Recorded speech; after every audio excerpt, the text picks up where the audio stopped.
The gun was already pressed against Adrian Voss's temple when Lena Carter walked into his hospital room with the marriage contract in her shaking hands. She'd expected many things when she agreed to this insane deal: wealth, danger, maybe even death. But not this. Not watching her soon-to-be husband's bodyguard debate whether to shoot him before the ceremony could take place. "Put it down, Marcus," Adrian said, his voice steady despite the barrel against his skull. "I'm getting married tomorrow. Try not to make my bride a widow before she's even a wife." Viewer engagement. Before we dive into this story, if you're already hooked by what happens next, hit that like button and drop a comment telling me what city you're watching from. I want to see just how far Lena and Adrian's story travels. Now, let's go back to where this nightmare actually began. 3 days earlier, Lena had been a completely different person. Not better, not worse, just unbroken. She stood in the hallway of St. Catherine's Medical Center, staring at numbers on a paper that might as well have been a death sentence. $847,000. That's what it cost to save someone's life, apparently. Her grandmother's life, specifically. Eleanor Carter, 72 years old, former elementary school teacher, current resident of Room 4B, slowly dying from a heart condition that had a name Lena couldn't pronounce and a cure she couldn't afford. "Miss Carter?" The hospital administrator's voice was professionally sympathetic, which somehow made it worse. "I understand this is difficult, but we need to discuss payment options." Payment options. As if Lena had options. As if her checking account balance of $1,247. 83 could be stretched into nearly $1 million through sheer force of will and creative budgeting. "I need more time," Lena said, hating how small her voice sounded. "Your grandmother needs surgery within the week. After that—" The administrator didn't finish. She didn't have to.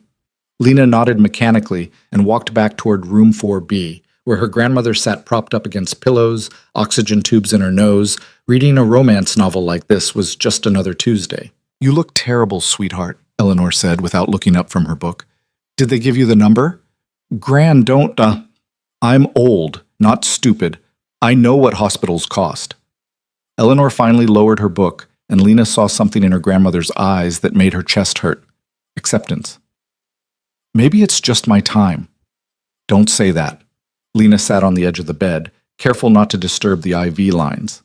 "I'll figure something out."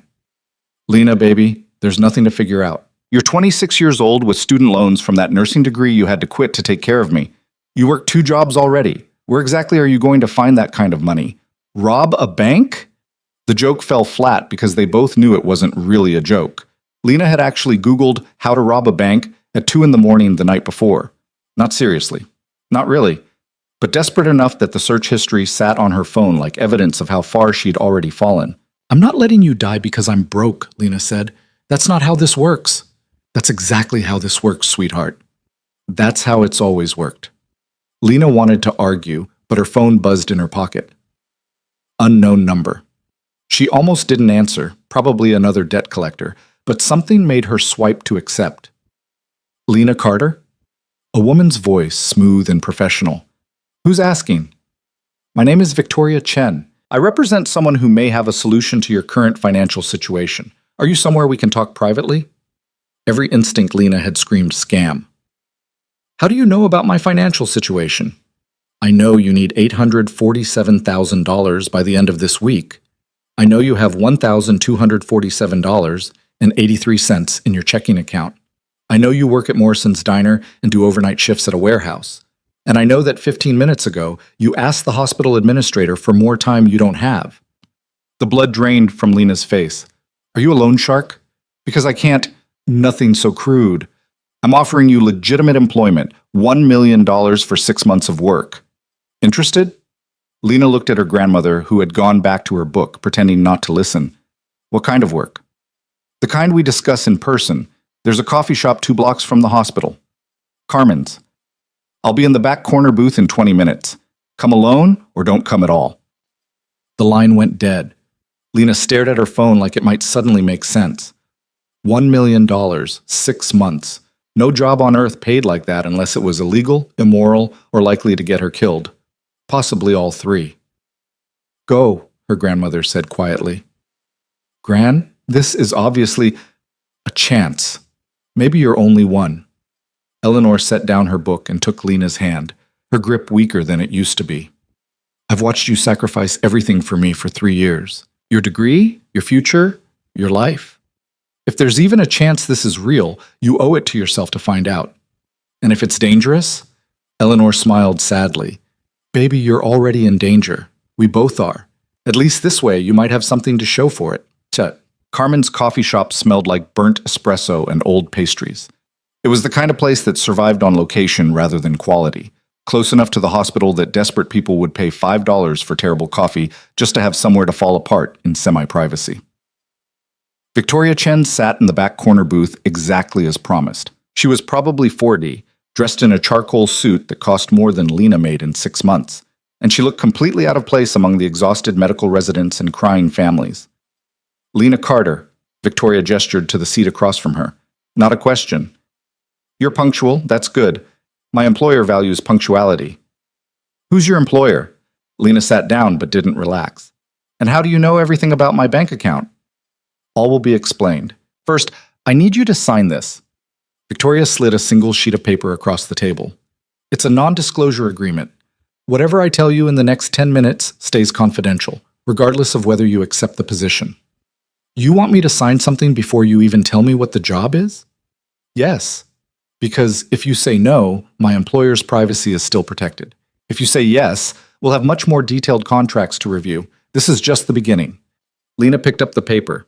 It was dense with legal language she didn't fully understand, but the core message was clear. Talk about this meeting to anyone, and you'll be sued into oblivion. She should walk away. Every reasonable bone in her body knew that, but reasonable people didn't watch their grandmothers die because they couldn't afford to save them. Lena signed. Victoria smiled for the first time, and it didn't reach her eyes. Excellent. Now, let me tell you about Adrian Voss. The name meant nothing to Lena, and her face must have shown it. You don't follow the news much, do you? Victoria pulled out a tablet and brought up a photo. Adrian Voss, 34 years old, businessman, philanthropist, and according to the FBI, though they've never managed to prove it, one of the most powerful organized crime figures on the East Coast.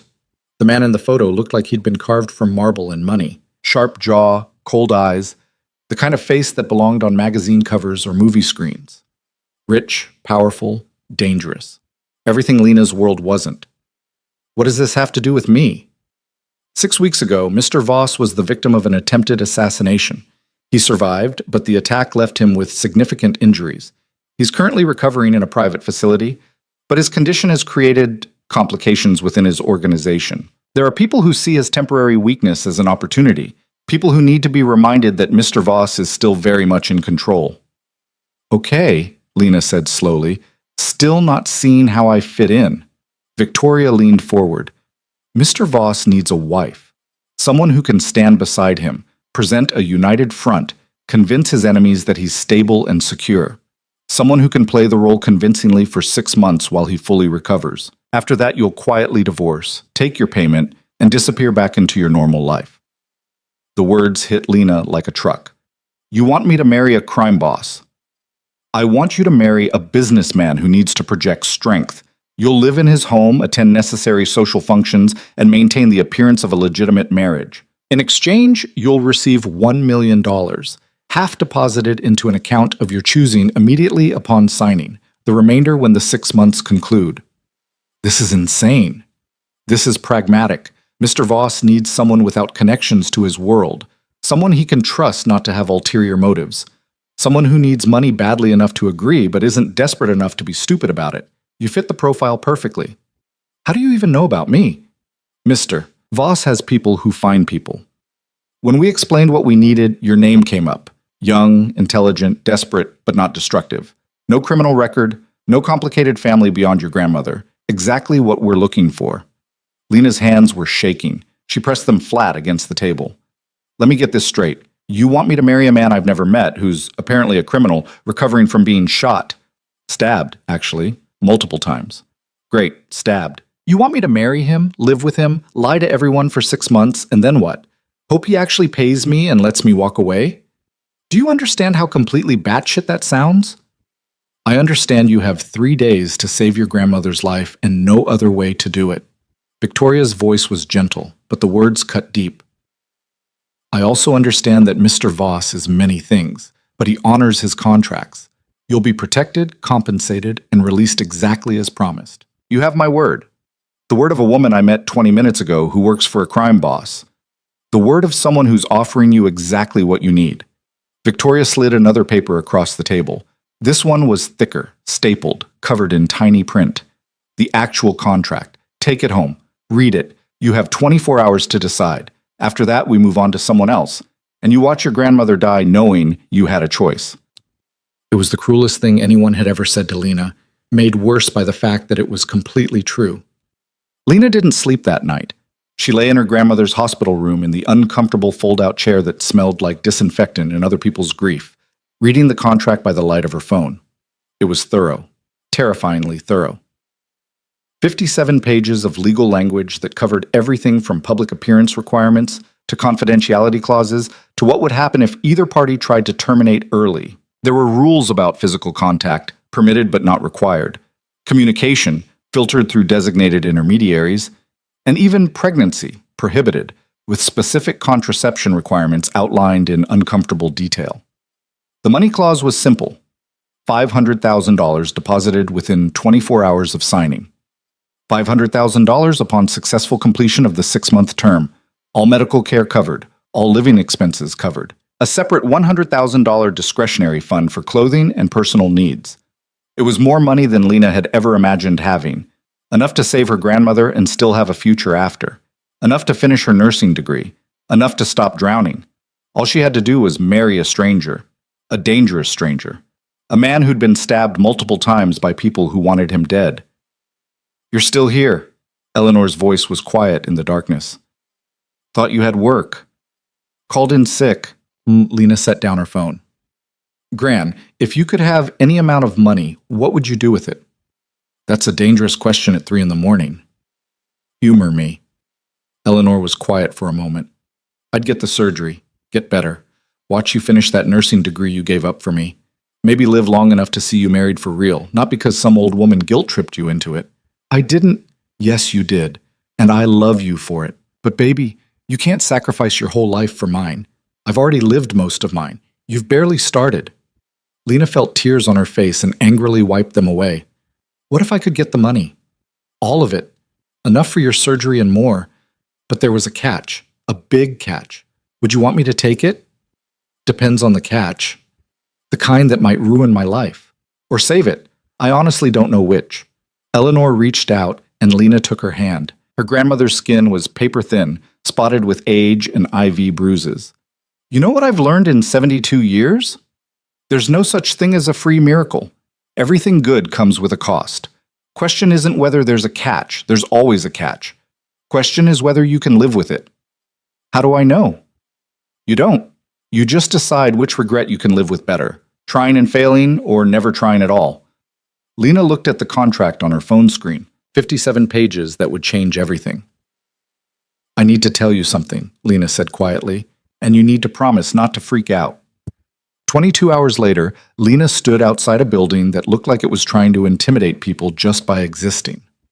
Glass and steel, 30 stories of wealth and power in the financial district. The kind of place where security guards wore better suits than most people wore to weddings. The kind of place where Adrian Voss apparently kept an office, even though, according to Victoria, he was currently recovering in a private facility. Lena's phone buzzed. "Victoria, penthouse level. Security is expecting you." The elevator ride felt like falling upward. Lena watched the numbers climb, each floor taking her further from the life she knew. She'd signed the contract that morning, hands shaking so badly she could barely hold the pen. Victoria had smiled, made a phone call, and within 6 hours, $500,000 had appeared in a bank account Lena didn't even know existed until Victoria gave her the login information. $500,000. She'd transferred it immediately to the hospital. Her grandmother's surgery was scheduled for the next day. Now all Lena had to do was meet her future husband and somehow survive the next 6 months. The elevator doors opened onto a space that looked more like a luxury apartment than an office. Floor-to-ceiling windows overlooked the city. Minimalist furniture that probably cost more than cars. And standing in the center of it all, a man who looked nothing like his photo. Adrian Voss was alive, but barely. He stood with the help of a cane, his left side clearly damaged. His face was harder than in the picture, carved with pain and something that looked like barely controlled rage. A scar ran from his temple to his jaw, fresh enough that the edges were still pink. He looked at Lena like she was a problem he was trying to solve. "You're shorter than I expected," he said. His voice was rough, like he'd been screaming or stabbed in the lung. "And younger." "You're more stabby than I expected," Lena shot back before she could stop herself. Something flickered in his eyes. Amusement, maybe, or just surprise that she'd talked back. "Victoria said you were direct. I appreciate that. I don't have time for people who waste my time with pleasantries." "Good, because I don't have any pleasantries for you." Adrian moved toward a chair, each step looking like it cost him. Lena fought the instinct to help. The contract had been very clear about boundaries. He sat down carefully, his jaw tight. "You signed the contract." "I needed the money." "Obviously. And now you're here, which means you're either very brave or very stupid. I haven't decided which yet." Option 3. Very desperate. Desperation makes people unpredictable. Unpredictable people are dangerous. Lena crossed her arms.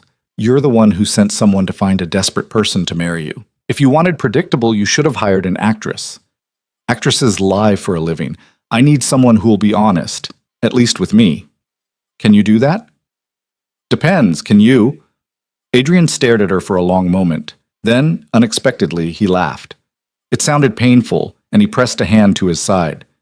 "Victoria warned me you had a mouth on you, said it might be a problem." "Is it?" "I don't know yet." He gestured to the chair across from him. "Sit. We need to establish ground rules before this goes any further." Lena sat, perched on the edge of the chair like she might need to run. The contract was 57 pages of ground rules. The contract covers legalities. I'm talking about the reality of living together. You need to understand what you're walking into. I'm walking into a house with a crime boss who has enemies who stab people. I think I get the picture. "You don't." Adrian's voice went cold. "You have no idea what my world looks like. You think you've signed up for 6 months of playing pretend, attending some parties, wearing nice dresses. That's not what this is. People will try to hurt you to get to me. People will try to use you to find weaknesses. Every word you say, every move you make will be watched and analyzed. You'll be a target the moment you walk into my home." "You're really selling this," Lena said dryly. "I'm not selling anything. I'm telling you the truth. You still have a choice. The money for your grandmother's surgery has been paid. You could walk away right now, forfeit the second half of the payment, and go back to your life." Lena thought about her life. 2 jobs, crushing debt, no future beyond survival. "And my grandmother?" "The surgery payment is non-refundable. I keep my word, even when other people don't keep theirs." It would have been noble if it didn't sound like a threat. Lena met his eyes, cold, calculating, the eyes of someone who'd done things she probably didn't want to know about. "I'm not walking away." "Why not?" "You have what you needed." "Because I need more than just one surgery. I need to not be drowning anymore. I need a chance at something better. And because—" She hesitated, then pushed forward. "Because I don't break my word either. I signed that contract, which means I'm yours for 6 months. That's the deal." Something shifted in Adrian's expression. "I'm not sure you understand what you just said." "I said I'm keeping my word." "You said you're mine." He leaned forward slightly, ignoring the obvious pain it caused. "That's different. That means when people come after me, and they will, they'll come after you too. It means when I need you to play the devoted wife at events filled with people who've killed for less than what you're getting paid, you smile and you don't flinch. It means living in my home, following my rules, and trusting that I'll protect you, even though you have no reason to trust me at all." "I don't trust you," Lena said honestly, "but I trust that you need this arrangement as much as I do. You're not going to let anything happen to me because that would ruin whatever you're trying to accomplish. Self-interest. It's more reliable than trust." Adrian smiled, and it wasn't a nice smile.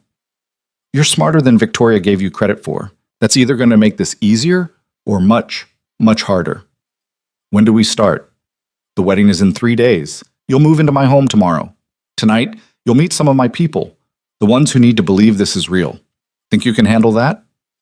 Lena thought about her grandmother in that hospital bed, about the surgery happening tomorrow that wouldn't be happening without this deal. "I can handle whatever I have to." "We'll see."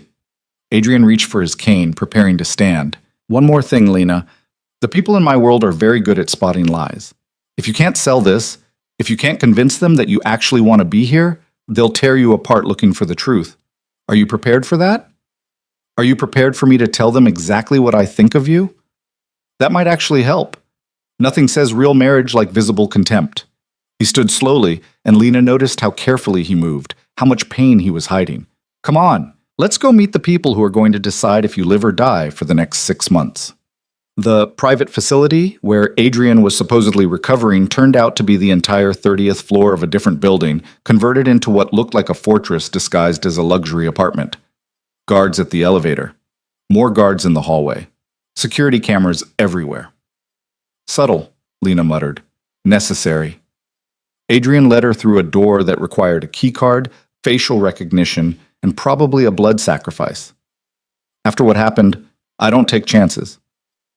What happened? The stabbing that had nearly killed him and apparently started all of this. Lena wanted to ask, but didn't. Some things you didn't need to know. The main room was filled with people who looked like they'd been cast for a movie about dangerous men in expensive suits. They all turned when Adrian entered, their expressions ranging from curious to hostile. Everyone, Adrian said, his voice carrying despite the obvious pain, this is Lena Carter, my fiancée. The woman I'm going to marry in 3 days. I expect you to treat her with the same respect you'd give me. Any questions? The silence was deafening. Then a man near the back, tall, scarred, looking like he'd killed people and enjoyed it, spoke up. Where'd you find her? That's not your concern, Marcus. It's my concern if she's a plant, if she's here to finish what those bastards started. Adrian's expression didn't change, but the temperature in the room seemed to drop 10 degrees. You think I'm stupid enough to marry someone without vetting her completely? You think Victoria would bring me anyone who wasn't thoroughly investigated? I think you're desperate, Marcus said bluntly. And desperate people make mistakes. Then it's a good thing I'm not desperate. Adrian moved further into the room, each step deliberate. I'm strategic. There's a difference. Lena serves a purpose. She's going to stand beside me, convince our enemies that I'm stronger than ever. And in 6 months, she's going to walk away with enough money to never think about any of us again. It's clean, it's simple, and it works. If she doesn't get killed first, another man said, you're making her a target. I'm making her my wife. Anyone who touches her answers to me. Make sure that information spreads. Lena stood there listening to them talk about her like she was a piece of furniture being appraised for value and felt her temper rise. I'm right here, you know. You could try asking me questions instead of just talking around me. Marcus turned his attention to her fully for the first time. Fine. Why are you doing this? Money. That's it? Just money? Have you ever needed money so badly that you'd marry a stranger to get it? Because I have, so yeah, just money. Sorry if that's not romantic enough for you. A few of the men actually smiled at that. Marcus didn't. You understand what you're walking into? A house full of criminals who might try to kill me. Your boss made that very clear. And you're still here. I'm still here. Marcus looked at Adrian. She's got spine. I'll give her that. Still think this is a stupid idea, but if you're determined to go through with it, at least you didn't pick someone who'll fold the first time things get ugly. Things are already ugly, Adrian said. That's why we're here. Now, if we're done interrogating my future wife, we have business to discuss. Lena, Victoria is going to take you to get measured for your wedding dress. I'll see you tomorrow when you move in. It was a dismissal. Lena should have been relieved to get away from the hostile stares and barely veiled threats. Instead, she felt something that might have been disappointment. That's it? I don't get to stay for the criminal conspiracy meeting? You don't want to, Adrian said quietly. Trust me. I don't trust you, remember? Then believe me when I say some things you're better off not knowing. The less you know, the safer you are. Lena wanted to argue, but Victoria appeared like she'd been summoned, all professional smiles and designer suit. This way, Miss Carter. We have a lot to accomplish before the wedding. As Lena followed Victoria out, she heard Marcus's voice behind her. She's not going to last a week. Adrian's response was too quiet to hear, but whatever he said made the room go silent. Stop. The next day, Lena moved into Adrian's estate with 2 suitcases and a feeling of profound unreality. The place wasn't a house, it was a compound. 20 acres of carefully landscaped property, surrounded by walls that looked like they could stop a tank. The main building was all stone and glass, beautiful in a cold, intimidating way, like Adrian himself.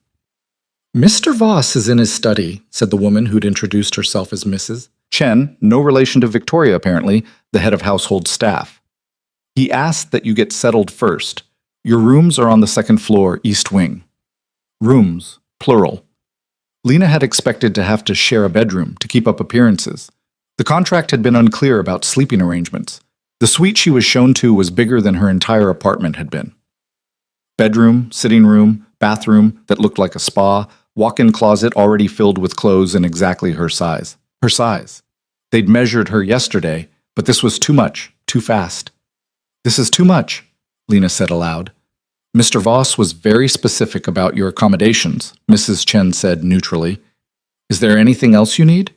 About 100 answers to 100 questions, but Lena just shook her head. Mrs. Chen left, and Lena was alone in a room that cost more than she'd make in 10 years. She unpacked slowly, putting her few belongings in drawers that could have held 10 times as much. Her phone rang. The hospital. Her grandmother's surgery had gone well. She was in recovery, expected to make a full recovery. Lena sat on the edge of the bed, massive, expensive, empty, and cried. Not sad tears. Not happy tears. Just overwhelmed tears from someone who'd been running on empty for too long and finally had a moment to fall apart. When she'd pulled herself together, she went to find Adrian. The study wasn't hard to locate. She just followed the sound of arguing voices. Completely unreasonable, and you know it. I know that I make the decisions, and you follow them. That's how this works. Not when your decisions are going to get people killed. Lena knocked on the half-open door. The voices stopped immediately. Adrian sat behind a desk that looked like it had been carved from a single piece of dark wood, and Marcus stood in front of it, looking like he wanted to punch something. Bad time? Lena asked. Always, Adrian said. Come in. Marcus was just leaving. I wasn't. You were. Adrian's tone left no room for argument. We'll continue this later. Marcus shot Lena a look that might have been a warning or might have been just general hostility, and left. The door closed behind him with a definitive click. Your second-in-command seems to hate me, Lena observed. Marcus hates everyone until they prove themselves useful. Don't take it personally. Adrian gestured to a chair. Your grandmother's surgery went well. It wasn't a question. You have someone watching the hospital? I have someone making sure the doctors do their jobs correctly. Consider it a wedding gift. That's creepy and controlling. That's making sure my investment pays off. If your grandmother dies, you might do something stupid like try to back out of our deal. I don't like complications. Everything about this is a complication. True. Adrian set down whatever paper he'd been reading and actually looked at her. Are you settling in? Into a room bigger than my apartment? Into a house with armed guards? Into the reality that I'm going to marry you in 2 days? Sure, settling in great. You have regrets. I have a lot of things. Regrets is probably one of them. But I'm here, aren't I? For now. Adrian stood carefully, using the desk for support. Walk with me. There's something you need to see. He led her through the house, more like a museum than a home, filled with art and antiques and things that screamed money, to a room that looked like a security center. Monitors covered one wall, showing camera feeds from what had to be every corner of the property. This is what keeps me alive, Adrian said quietly. Constant surveillance, constant awareness. Nothing happens on this property that I don't know about. And starting tomorrow, that includes you. You're going to watch me? I'm going to protect you. There's a difference. But yes, your movements will be monitored. Your phone calls will be filtered through secure lines. Your internet access will be limited. You're not a prisoner, but you're not free either. Do you understand? Lena stared at the monitors, seeing herself on one of them, a small figure in a massive house. This is insane. This is survival, and for the next 6 months, your survival is tied to mine. I take that seriously. Why? The question came out sharper than she intended. Why go through all this? Why not just hire actual security? Why do you need a wife? Adrian was quiet for a long moment. Then, because my enemies think I'm weak. They think the attack broke me. A man who can't even keep himself safe, how can he run an empire?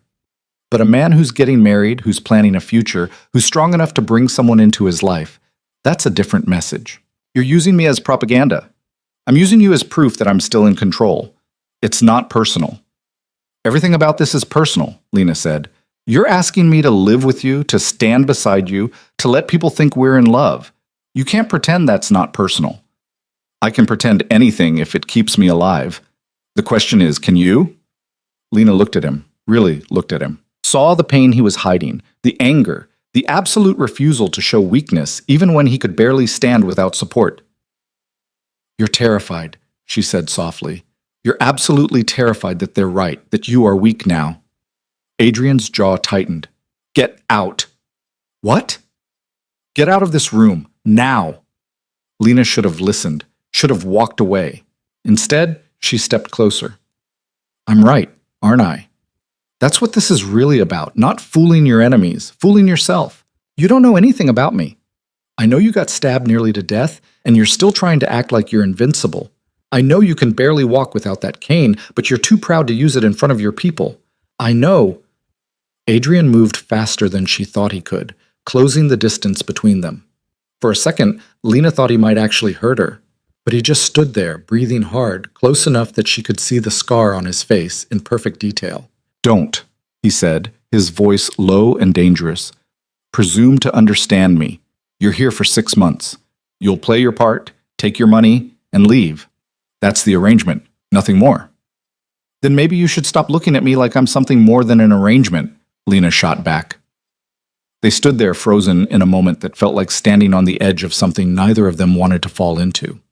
Then Adrian stepped back, his expression shutting down. The wedding is the day after tomorrow. 10 a.m., private ceremony, minimal guests. Victoria will brief you on what to expect. Until then, stay in your wing of the house. Don't wander. Don't ask questions. Just stay out of my way. He left without waiting for a response, moving slower than he'd arrived, the pain catching up with him. Lena stood alone in the security room, surrounded by monitors showing empty hallways and guards at posts and a life she'd stepped into with no idea how to step back out. Her phone buzzed, a text from the hospital. Your grandmother is awake and asking for you. Lena left the monitors behind and went to find the nearest exit. She had less than 2 days before she married a stranger who looked at her like she was both his salvation and his doom. Might as well spend them with the only person in her life who still felt real. The wedding happened in a room that felt more like a courthouse than a chapel. No flowers, no music, no pretense that this was anything other than a transaction being made legally binding. Just Adrian standing at the front with his cane, Lena walking toward him in a dress that cost more than her car used to, and a judge who looked like he'd rather be anywhere else. Victoria stood as witness on Adrian's side, Marcus on Lena's, which felt like some kind of cosmic joke. The man who'd wanted her gone was now officially vouching for her presence. Do you, Adrian James Voss, take this woman to be your lawfully wedded wife? Adrian's voice was steady. I do. The judge turned to Lena, and suddenly this felt very real. Not the ceremony, that was still sterile and wrong, but the weight of what she was doing, the absolute insanity of legally binding herself to a man who'd threatened her just yesterday, who looked at her like she was a problem he couldn't solve. Do you, Lena Marie Carter, take this man to be your lawfully wedded husband? Her grandmother's face flashed through her mind. Awake, alive, recovering. Worth it. This was worth it. I do. The rings were platinum, expensive, cold against her skin. Adrian slid hers on with hands that didn't shake, didn't hesitate. When it was Lena's turn, she noticed the slight tremor in his left hand, the side that had been damaged, and something in her chest twisted. You may kiss the bride. Adrian leaned in, and Lena realized they hadn't discussed this part, hadn't practiced, hadn't prepared. His lips touched hers for exactly 2 seconds, professional and distant, and then it was over. Congratulations, the judge said, sounding like he was congratulating them on a prison sentence. You're legally married. Marcus was the first to speak after the ceremony ended. Well, that was romantic. Shut up, Marcus, Adrian said without heat. He turned to Lena. We have a reception tonight, small, just my inner circle. They need to see us together. How small? 30 people, maybe 40. Lena thought about the last party she'd attended. Her friend's birthday at a dive bar, cheap beer, and cheaper nachos. I don't know how to talk to crime bosses. You don't talk to them. You smile, you stay close to me, and you let them draw their own conclusions. Can you do that? I married you, didn't I? I think I can handle a party.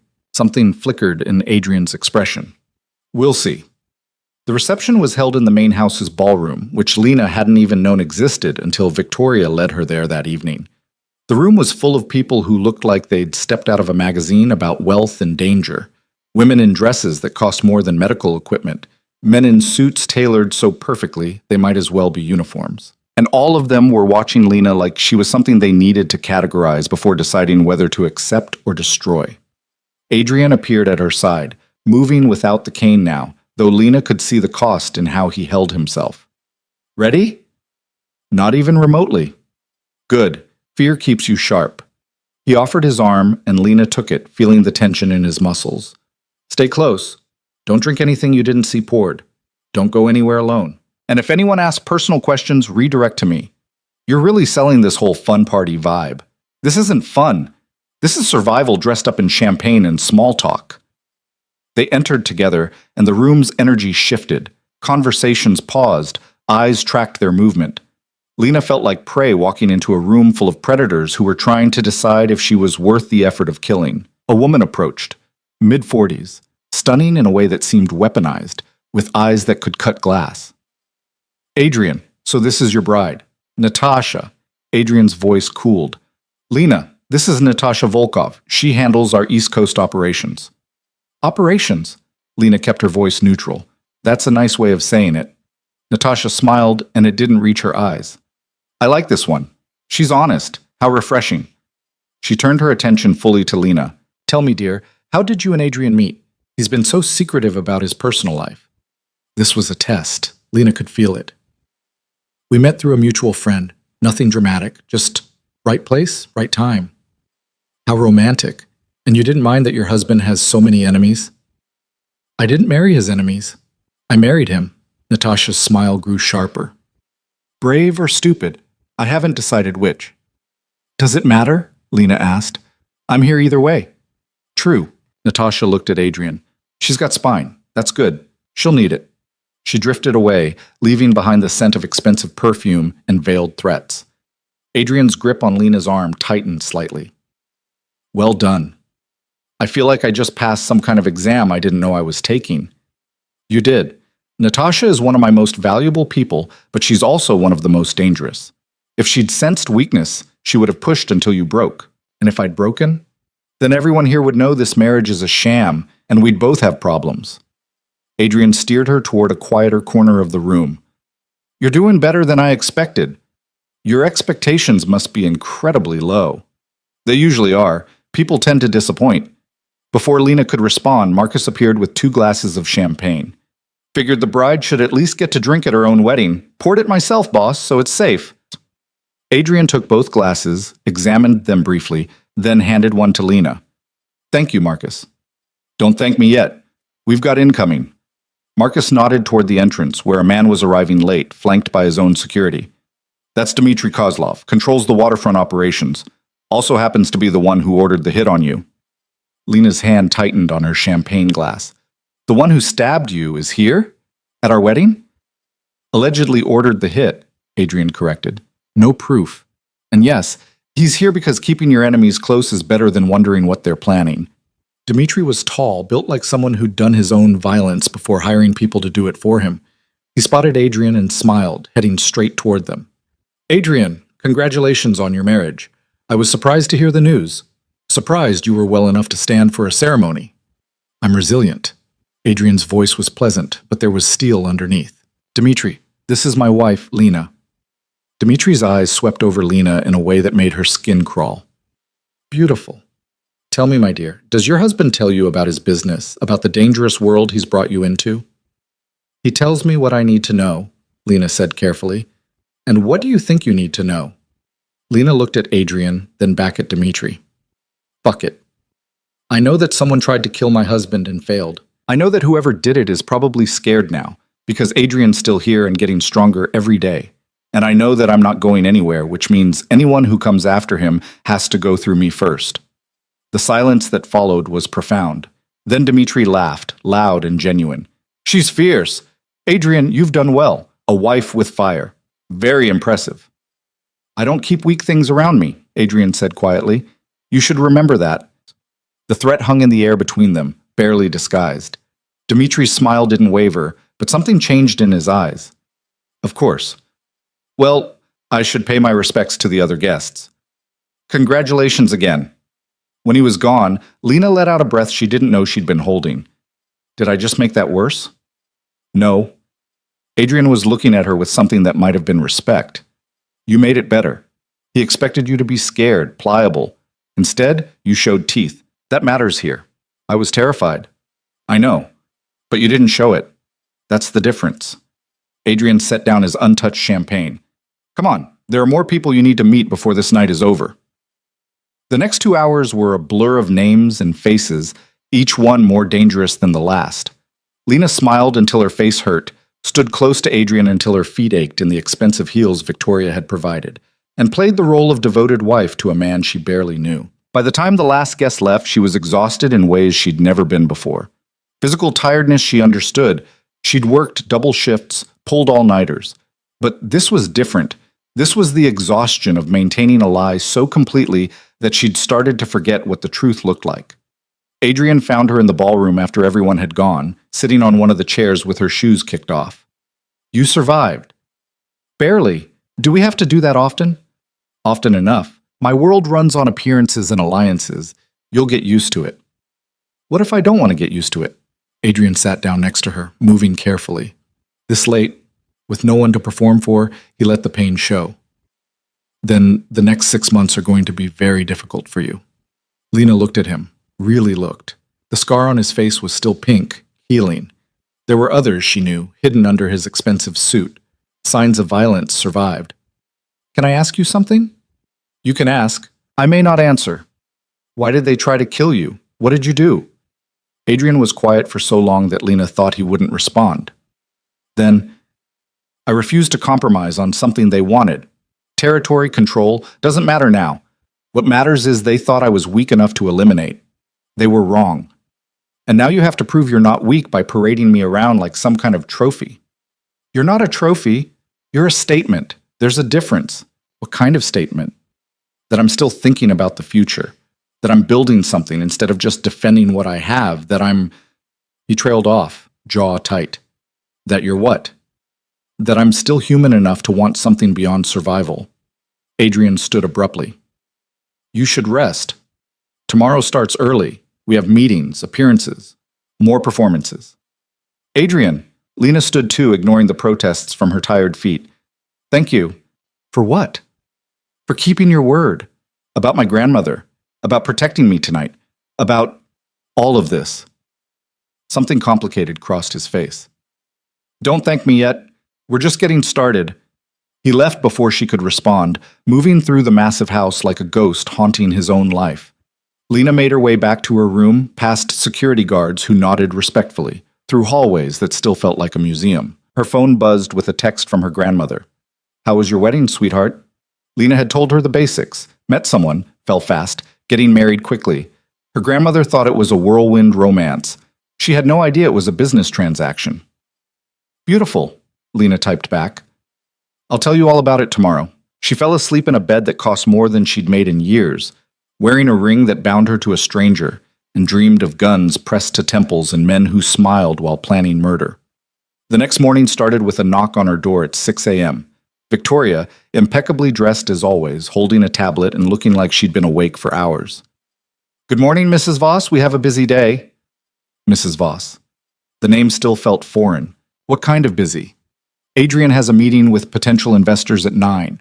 You'll need to be there, appropriately dressed. I've laid out options in your closet. After that, lunch with Natasha and several other key women in the organization. They want to get to know you better. Lena groaned. That sounds like torture. It's necessary. These women are powerful in their own right. If they accept you, others will follow. If they don't? Victoria didn't need to finish that sentence. Right, acceptance or death. Got it. I wouldn't put it quite so dramatically, but yes, essentially. Victoria consulted her tablet. There's also a security briefing at 2 p.m. You need to learn the protocols for moving around the property and in public. Adrian was quite insistent about that. He thinks someone's going to try to kill me. He thinks someone's going to try to use you to get to him, which amounts to the same thing. Now breakfast is in 30 minutes. I suggest you don't keep Mr. Voss waiting. He's particular about punctuality. The breakfast room was smaller than Lena expected, almost intimate compared to the rest of the house. Adrian sat at the head of a table that could seat 12, reading something on his phone, a cup of coffee at his elbow. He looked up when Lena entered. You're on time. Good. Victoria scared me into it. Victoria's good at that. He gestured to a seat near him. Eat something. You barely touched anything at the reception. I was too busy trying not to get metaphorically murdered. Today you get to try not to get literally murdered. Progress. There might have been humor in his voice. Might have been. A staff member appeared with food, eggs, toast, fruit that looked too perfect to be real. Lena ate mechanically, aware of Adrian watching her. You did well yesterday, he said finally. Better than I expected. You keep saying that. Your expectations are depressing. Most people would have crumbled under that kind of pressure. You held your ground. I was faking it. Everyone's faking it. The ones who survive are just better at not showing it. Adrian set down his phone. The meeting today is important. These investors fund legitimate business ventures that we use to launder money? His expression hardened. You don't know anything about my business. I know enough to guess. You're not going to lecture me on financial details, are you? Because that wasn't in the contract. The contract says you attend necessary functions. This is necessary. You sit, you smile, you let them think I'm stable enough to manage both an empire and a marriage. That's all. Your expectations really are depressing. The meeting was held in a conference room that looked like it belonged in a corporate headquarters, not a crime boss's house. 10 men in expensive suits, all watching Adrian like they were waiting for him to fail, and Lena like she was an exotic animal brought in for their amusement. Adrian introduced her simply. My wife, Lena. No explanation, no backstory, just her presence as proof of whatever he was trying to prove. The meeting itself was brutally boring. They discussed profit margins and investment returns and expansion opportunities, all in language so coded that Lena couldn't tell what was legitimate and what was criminal. She sat next to Adrian, maintaining the posture Victoria had drilled into her, attentive but not intrusive, present but not demanding attention. Halfway through, Adrian's hand cramped. Lena saw it happen. The sudden tension, the way his left hand spasmed and he had to set down his pen. No one else seemed to notice, or if they did, they pretended not to. Without thinking, Lena reached under the table and took his hand, working her thumbs gently against the cramped muscles. Adrian went rigid, but he didn't pull away. Slowly, the cramp eased. When the meeting ended and the investors left, Adrian finally spoke. You didn't have to do that. You were in pain. I'm always in pain. I've learned to manage it. Clearly. Lena stood, her back aching from sitting perfectly still for 2 hours. You're welcome, by the way. I didn't thank you. I noticed. Adrian looked at her, and for just a moment, his carefully controlled expression cracked. This is harder than I expected. The recovery? Having someone see it. He picked up his cane, which he'd hidden under the table. You should go. Natasha's waiting. Lunch with Natasha and 3 other women was exactly as terrible as Lena had feared. They sat in a private room at a restaurant that probably didn't have prices on the menu, eating food that was more art than sustenance, and asked questions designed to find weaknesses. So tell us about yourself, Lena, said a woman named Irina, who wore diamonds like armor. Where did you grow up? Nowhere interesting. Family? Just my grandmother. How convenient. Natasha's smile was sharp. No complicated family ties, no messy history, almost like you were chosen specifically for your lack of connections. Lena met her eyes. Almost like Adrian wanted someone who wouldn't bring drama to an already dramatic situation. Or someone who wouldn't be missed if something happened to her, another woman, Sophia, suggested lightly. The threat was barely veiled. Lena set down her fork carefully. If something happens to me, my grandmother knows exactly where I am and who I'm with. So does my lawyer. So missing me would definitely be noticed. It was a bluff. Lena didn't have a lawyer. But these women didn't know that. Natasha laughed. I like her. She's smarter than she looks. I'm not sure that's a compliment, Lena said. It wasn't meant to be insulting, but you should know we protect our own here. Adrian is one of ours.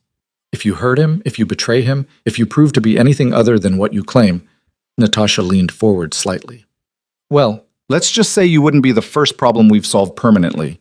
Lena's heart was racing, but she kept her voice steady. Good thing I'm not planning to be a problem then. Plans change. Irina waved for more wine. People disappoint, especially when money's involved. I'm being paid to do a job, Lena said. I'm doing it. That's the arrangement. So cold, Sophia observed. No love at all? Love wasn't in the contract. The women exchanged glances. Then Natasha raised her glass. To honest marriages, rare but refreshing. The rest of lunch passed in slightly less hostile small talk. By the time Lena left, she felt like she'd survived an interrogation disguised as a social event. Marcus was waiting outside. You're still alive. That's promising. They threatened to kill me. Yeah, they do that. Means they're taking you seriously. If they didn't care, they wouldn't bother threatening. That's a terrible way to measure success. Welcome to Adrian's world. Everything's terrible. You just learned to grade it on a curve.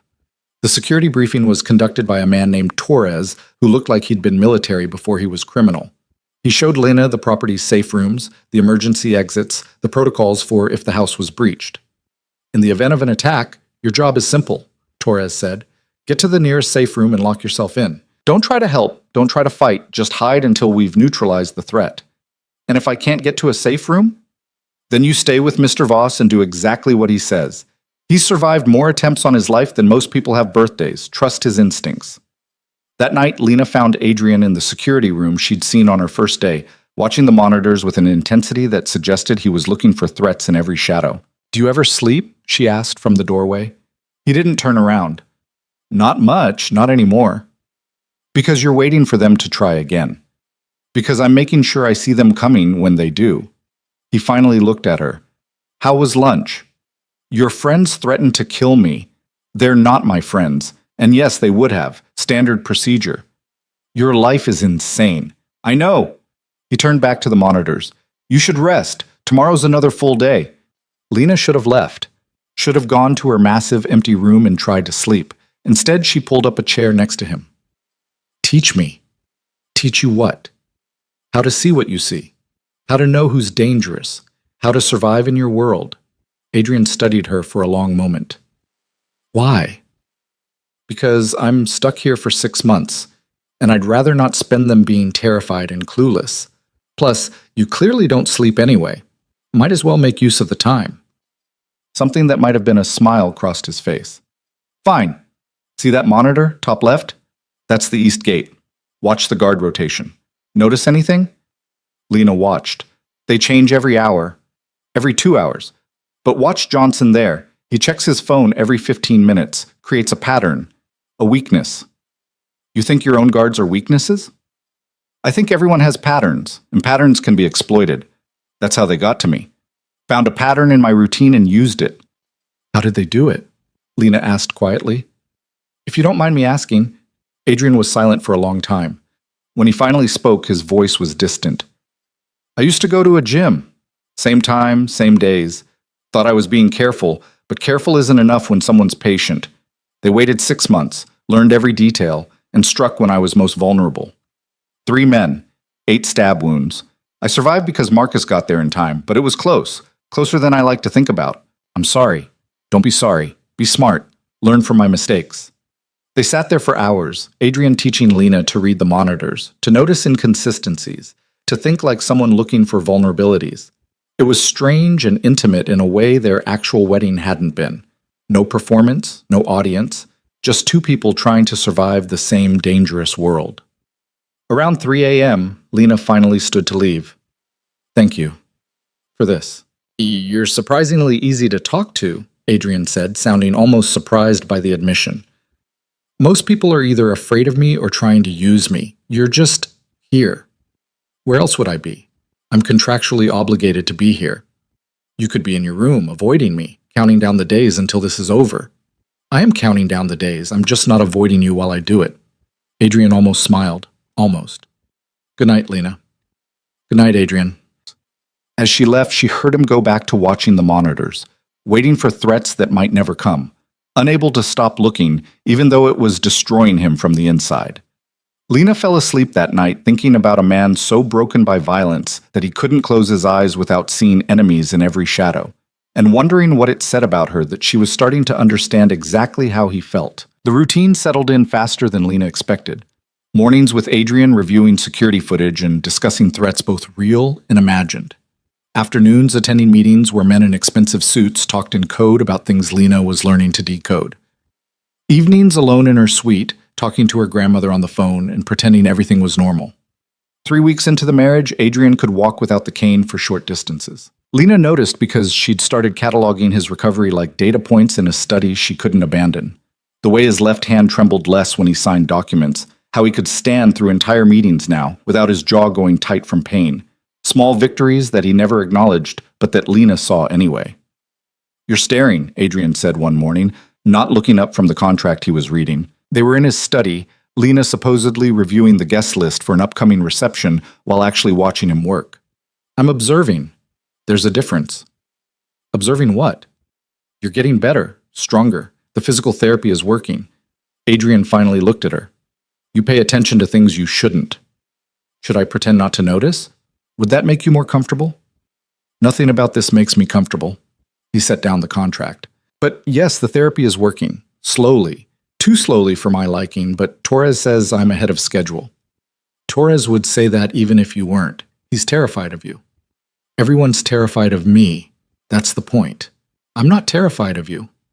Adrian's expression shifted into something Lena couldn't read. "You should be. I'm not a good man, Lena. Nothing about me is safe. I never asked for safe. I asked for honest. Honest and safe are usually the same thing in my world. The truth gets people killed." Before Lena could respond, Marcus burst through the door without knocking. "We've got a problem." Adrian was on his feet immediately, his body language shifting from almost relaxed to completely alert. "What kind of problem?" "Dimitri's making moves. Just pulled 3 of our suppliers, redirected shipments to his own operations. He's testing boundaries." "How much did we lose?" 200,000 this week. Could be more if he keeps pushing." Adrian's jaw tightened. "Set up a meeting. Tomorrow. I want to look him in the eye when I remind him what happens when people test me." "Boss, you sure that's smart? You're still..." "Still what, Marcus? Still recovering? Still weak?" Adrian's voice went cold. "That's exactly why I need to do this. Show him and everyone else that I'm done being patient." Marcus looked like he wanted to argue, but knew better. "I'll set it up. You want Lena there?" Both men turned to look at her. Lena had frozen in her chair, suddenly very aware that she was watching something shift from theoretical danger to actual violence. "No," Adrian said firmly. "This meeting is just business." "Dimitri's going to ask why your wife isn't there," Marcus pointed out. "Might look like you're hiding her, like you don't trust her." "I don't care how it looks." "You should. Appearances are everything right now." Marcus glanced at Lena. "Besides, she handled herself at the wedding reception. Maybe it's time to see how she does in a real negotiation." Adrian stared at Marcus like he'd suggested something insane. "Absolutely not." "Why not?" Lena heard herself ask. "If I'm supposed to be your wife, shouldn't I be at your side for important meetings?" "This isn't a social event. This is me potentially having to threaten a man who already tried to kill me once. You don't need to be there for that. But I need to be there for everything else? I need to smile at parties and have lunch with women who threaten me and play the devoted wife for investors, but when things get real, I'm suddenly too delicate? It's not about delicate. It's about dangerous. Everything about this is dangerous." Lena stood up, surprising herself with the intensity of her own frustration. "You keep treating me like I'm some fragile thing that needs protecting, but you're the one who dragged me into this world. You don't get to pick and choose when I'm strong enough to handle it." The silence that followed was tense. Marcus looked between them like he was watching a bomb decide whether to explode. Finally, Adrian spoke, his voice carefully controlled. "If you come to this meeting, you follow my lead. You don't speak unless I tell you to. You don't react, no matter what you hear. Can you do that?" "Yes." "I mean it, Lena. Dimitri is not like the investors or Natasha's circle. He's the man who ordered my death. If he senses any weakness, any hesitation, he'll use it." "I understand." Adrian studied her for a long moment. "Fine, but you stay next to me the entire time. Marcus, set it up for tomorrow, 2 p.m. Neutral location, our security." After Marcus left, Adrian turned to Lena. "You have no idea what you just agreed to." Then maybe you should tell me." He moved to the window, looking out over the grounds. "Dimitri doesn't negotiate. He postures, he threatens, and he watches for any sign that you're weak enough to exploit. This meeting is theater. I remind him that crossing me has consequences. He reminds me that he's still powerful enough to be a threat. We dance around actually killing each other because all-out war would be expensive for everyone. But make no mistake, if he thought he could take me out without consequences, he'd do it in a heartbeat. And you want me there for this." No, I don't want you anywhere near this. But Marcus is right. If I exclude you, it looks like I'm protecting you, which means you're a vulnerability. If you're there, it sends a message that you're part of this, that attacking you means attacking me directly. So I'm bait. You're a statement. Adrian turned back to face her. There's a difference. You keep saying that, but I'm not sure I believe you anymore. The next day, Victoria appeared with another outfit. This one less cocktail party, more boardroom warrior. Black suit, severe lines, the kind of thing that said professional and untouchable. Mr. Voss wants you to look strong, Victoria explained. Not decorative. You're attending a business meeting, not a social event. Lena looked at herself in the mirror and barely recognized the woman staring back. I look like I'm about to fire someone. Good, that's the energy we want. The meeting was held in a private dining room at a hotel downtown. Neutral ground, as Adrian had said, though Lena noticed their security stationed at every entrance. Marcus stood behind Adrian's chair like a sentinel. Lena sat next to Adrian, close enough to present a united front, far enough to not seem clingy. Dmitri arrived 10 minutes late, a power play, Adrian had warned, with his own security detail and an expression that suggested he was looking forward to this confrontation. Adrian, you're looking well, much better than the last time I saw you in a hospital bed. The smile that accompanied this was sharp enough to cut. Funny, I don't remember you visiting. Adrian's voice was pleasant, but there was an edge underneath. Must have been someone else's hospital room. Must have been. Dimitri's eyes slid to Lena. And the beautiful bride, still playing house with our friend here? Still married to my husband, Lena said evenly, remembering Adrian's instruction to stay quiet, but unable to let that particular jab pass. Still very much here. Dimitri's smile widened. She speaks. How refreshing. Most wives in our world know to stay silent. Most wives in your world probably have better sense than to marry in the first place, Lena replied. Adrian's hand moved under the table, finding Lena's, a warning squeeze. She squeezed back but didn't break eye contact with Dmitri. I like her, Dmitri said, though his tone suggested he meant the opposite. Very spirited. Tell me, does she know what you really do, Adrian? Or have you fed her the same sanitized version you give to investors? She knows enough, Adrian said. Now, shall we discuss why you're redirecting my suppliers, or are we going to waste time with small talk?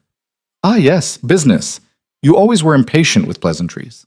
Dmitri settled into his chair like he owned it. The suppliers came to me with better offers. I simply provided them with opportunities you couldn't. You mean you undercut my prices and threatened their families if they didn't comply? I mean, I showed them that there are alternatives to your declining empire. The temperature in the room dropped. Adrian's hand was still on Lena's, and she felt his grip tighten. My empire is far from declining, Adrian said quietly. A temporary setback doesn't mean weakness. It means I'm eliminating problems and consolidating power. By marrying a civilian? By hiding in your fortress pretending to be a legitimate businessman? Dmitri leaned forward. We both know what you are, Adrian, and we both know you're not as strong as you used to be. Then it's a good thing strength isn't just physical. Adrian released Lena's hand and placed both of his on the table, deliberately casual. You took my suppliers, fine. I'll take 3 of yours. You want to play games about territory? I'll remind you that I still control 70% of the distribution network in this city. You control what? 15%? 20% on a good day?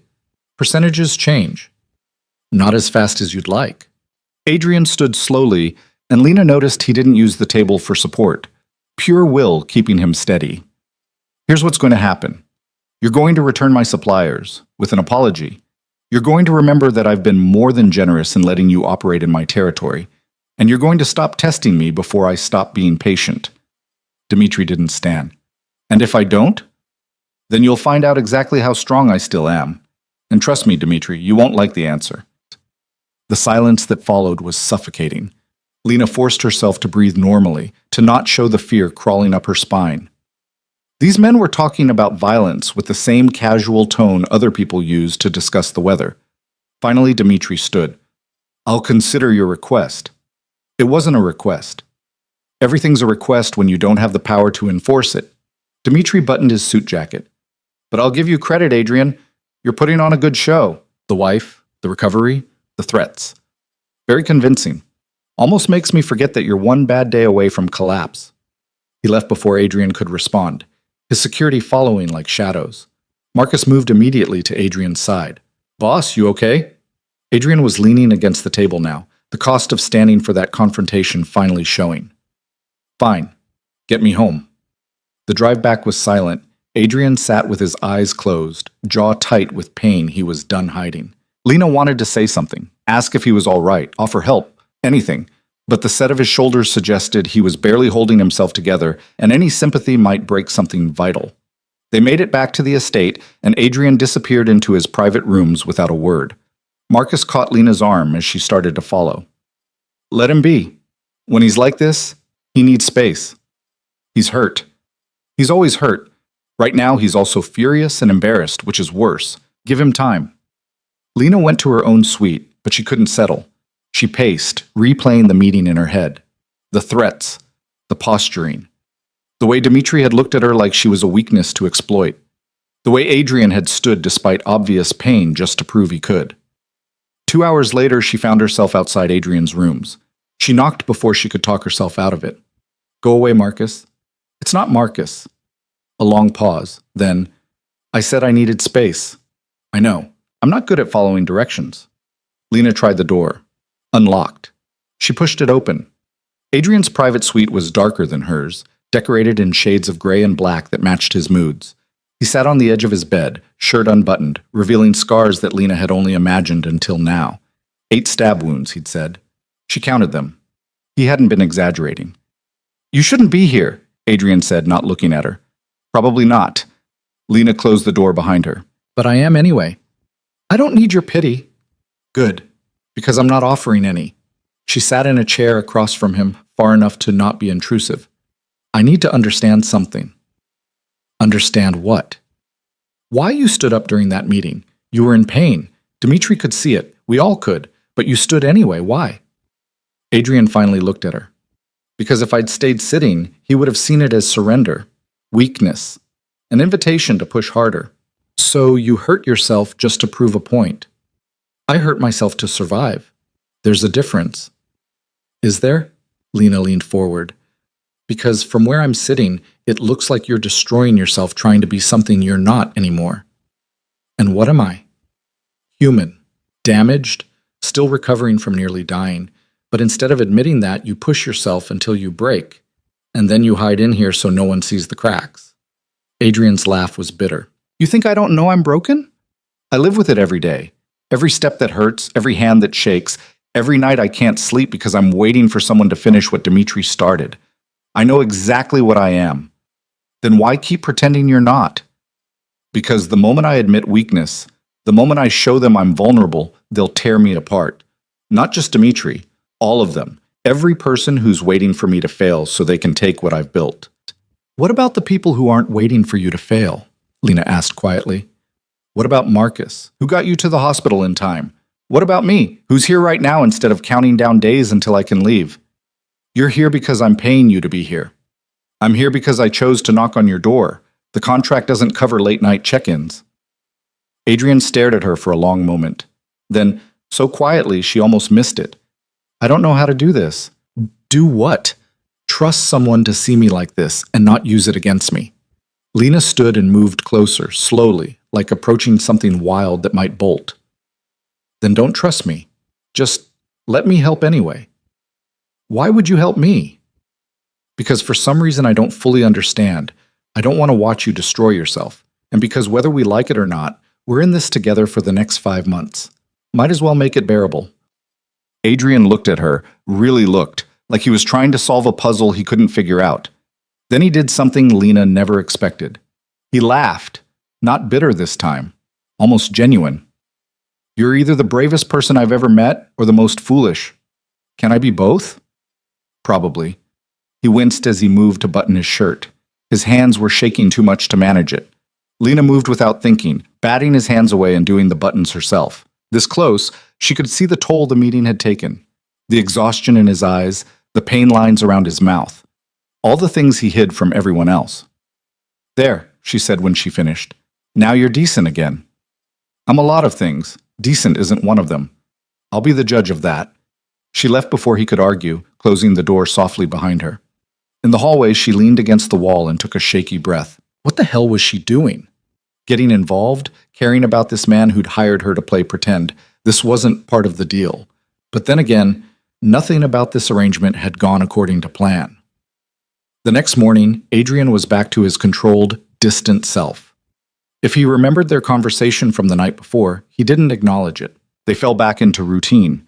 Security reviews, meetings, the careful dance of presenting a united front while maintaining emotional distance. 2 weeks later, Victoria informed Lena about the reception. "It's the annual charity gala," Victoria explained. "All the major players will be there. It's important that you and Adrian present as a strong, stable couple." "We've done events before." "Not like this. This is the first major public appearance since the wedding. Everyone will be watching, analyzing, looking for cracks. You'll need to be perfect." Perfect. Lena was so tired of that word. The night of the gala, Lena stood in front of her mirror in a dress that probably cost more than her grandmother's surgery. Deep red, elegant, the kind of thing that demanded attention.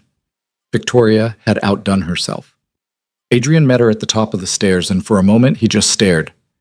"You look," he trailed off. "Like I cost you a fortune?" Lena supplied. "Like you belong here." He offered his arm. "Ready?" "Not even a little bit." "Good. Fear keeps you sharp." The gala was held at the city's most prestigious hotel, in a ballroom that looked like something out of a movie. Hundreds of people in formal wear, champagne flowing like water, an orchestra playing in the corner. Wealth and power condensed into a single, overwhelming space. The moment they entered, conversations paused. Eyes tracked their movement. Lena felt like she was on display, a specimen being examined for flaws. Adrian kept her close, his hand on her lower back, steering her through the crowd with practiced ease. They stopped to talk to important people, politicians who pretended not to know what Adrian really did, businessmen who were definitely on his payroll, socialites who measured Lena against some invisible standard and found her wanting. "You're doing well," Adrian murmured during a brief moment alone. "Better than well. I'm faking it. So is everyone else here. You're just better at not showing it." They were approached by a woman Lena had never seen before. Stunning, poised, wearing a dress that made Lena's look pedestrian. She smiled at Adrian with the kind of familiarity that set off alarm bells. "Adrian, it's been too long." Adrian's entire body went rigid. "Isabel, I didn't know you were in town. I came as soon as I heard about your marriage. Had to see for myself if it was true." Isabel's eyes slid to Lena, assessing and finding her lacking. "So this is the infamous bride. How lovely." "Lena, this is Isabelle Laurent. We used to be acquainted." The way he said acquainted told Lena everything she needed to know. This was the ex, the one Adrian had carefully never mentioned in any of their late-night conversations. "Charmed," Isabel said, though her tone suggested she was anything but. "Tell me, how did you two meet? Adrian's always been so private about his personal life." "Through mutual circumstances," Lena said carefully. "Sometimes these things happen when you least expect them." "How romantic! And here I thought Adrian was incapable of surprise." Isabel turned her full attention back to Adrian. "We should talk, privately. There are things we need to discuss. I'm with my wife. And I'm sure she won't mind if we catch up for a few minutes. Will you, dear?" Lena absolutely minded, but she couldn't say that without looking weak. "Of course not." Adrian's hand tightened on her back. "Lena, it's fine. I'll be at the bar." She walked away before he could argue, feeling Isabel's victorious smile burning into her back. At the bar, she ordered something strong and tried to ignore the way her chest hurt. Stupid. This was a business arrangement. Adrian's past relationships were none of her concern. That was brave. Natasha appeared at Lena's elbow. "Or stupid, I haven't decided which." "What are you talking about?" "Letting Isabel get her claws into Adrian again. She's wanted him back for years." "They dated?" "Dated, engaged, nearly married, until Adrian found out she was feeding information to his competitors. Cost him a fortune and nearly destroyed several key alliances. He cut her off completely, but she's been circling ever since, waiting for an opening." Lena's stomach dropped. "And I just gave her one." "You didn't have much choice. She would have made a scene if you'd refused. Better to look confident than desperate." Natasha sipped her champagne. "Still, might want to rescue your husband before she convinces him she's changed." Lena found them on a balcony, Isabel standing too close, Adrian looking uncomfortable in a way she'd never seen him. Sorry to interrupt, Lena said, not sorry at all. But Adrian, there are people asking for you. This is a private conversation, Isabel said sharply. This is my husband. Lena met her eyes. And I'm done sharing. For a moment, Isabel looked like she might actually start a fight. Then she smiled, cold and calculating. Of course, family first. But Adrian, do think about what I said. Some opportunities don't come twice. When she was gone, Adrian exhaled slowly. That was, your ex-fiancé who betrayed you? Yeah, Natasha filled me in. I should have warned you she might be here. You should have told me about her at all. Lena turned to face him fully. How many other important details are you keeping from me? Lena. No, actually I don't want to know. This is a business arrangement. Your past is your past. I shouldn't care. But you do. Adrian moved closer. Why do you care? I don't know. The admission burst out of her. I'm not supposed to. This was supposed to be simple. 6 months, smile for the cameras, take the money, and run. But somewhere between security briefings and late-night conversations and watching you nearly collapse, trying to prove you're not broken, it stopped being simple. Lena. Adrian's voice was rough. We can't what? Can't be honest? Can't admit that this stopped being just business weeks ago? Can't complicate this more than it already is. You're supposed to walk away in 5 months. Free and clear, back to your normal life. He stopped, jaw tight. If we what? If we cross that line, everything changes, and I won't trap you in my world more than I already have. What if I'm already trapped? Lena asked quietly. What if it's too late for keeping distance? Adrian stared at her, and Lena saw the war happening behind his eyes. Want versus sense, need versus protection. All the reasons this was a terrible idea, fighting against something that felt increasingly inevitable. Then someone screamed inside the ballroom. They rushed back to find chaos. People running, shouting, security moving in organized patterns that suggested training and threat. Marcus appeared, gun drawn. Dimitri's people, they breached the north entrance. Boss, we need to get you out of here. Lena, I'm on it. Marcus grabbed Lena's arm. Come on, safe room protocols. What about Adrian? I can handle myself, Adrian said, his voice switching to command mode. Marcus, get her to the car, now. What happened next happened fast. Marcus pulled Lena through the crowd, through a service entrance toward the parking garage. Behind them, gunshots. Screaming. The kind of violence Adrian had been waiting for finally arriving in spectacular fashion. They made it to the car, armored, black, the kind of vehicle built for exactly this scenario. Marcus shoved Lena into the back seat and slid into the driver's seat, engine roaring to life. Where's Adrian? Lena demanded. He'll have his own exit route. My job is getting you safe. They peeled out of the garage, and Lena looked back to see smoke rising from the hotel. People running into the street. And somewhere in that chaos, Adrian, still recovering, still vulnerable, facing down the man who'd tried to kill him once before. We have to go back. No chance. Boss's orders were clear. I don't care about his orders. Marcus met her eyes in the rearview mirror. You care about him. That's the problem. That's exactly what he was afraid would happen. Lena's phone buzzed. A text from an unknown number. Your husband is a dead man, and so are you. She showed it to Marcus. He cursed and drove faster. Welcome to the real world, Marcus said grimly, where happy endings don't exist and the people you care about get you killed. Lena stared at the message, then back at the smoke rising behind them, and realized that everything was about to change. The careful distance she and Adrian had maintained, the professional boundaries, the pretense that this was just business, all of it was burning down along with the hotel. And somewhere in the flames, the man she wasn't supposed to care about was fighting for his life. The safe house was an apartment in a building that looked abandoned from the outside, but was anything but. Marcus swept each room with his gun drawn before letting Lena more than 3 feet past the entrance. Stay away from the windows, he ordered. Don't turn on lights. Don't make noise. And for the love of everything, don't try to leave. Where's Adrian? I don't know yet. He'll contact us when it's safe. Marcus was already on his phone, texting rapidly. Until then, we sit tight. Lena sat on a couch that smelled like dust and old cigarettes, still in her ridiculous gala dress, and tried not to think about all the ways Adrian could be dying right now. The gunshots, the smoke, Dimitri's people breaching security specifically to get to him. Her phone buzzed again. Another unknown number. TikTok, Mrs. Voss? She showed it to Marcus without a word. He cursed and made a call. Yeah, it's me. She's getting threats. Trace the numbers. A pause. I don't care if it takes all night. Find out who's sending them and where they are. This is because I was at the gala, Lena said quietly. Because I stood next to him, played the wife. I made myself a target.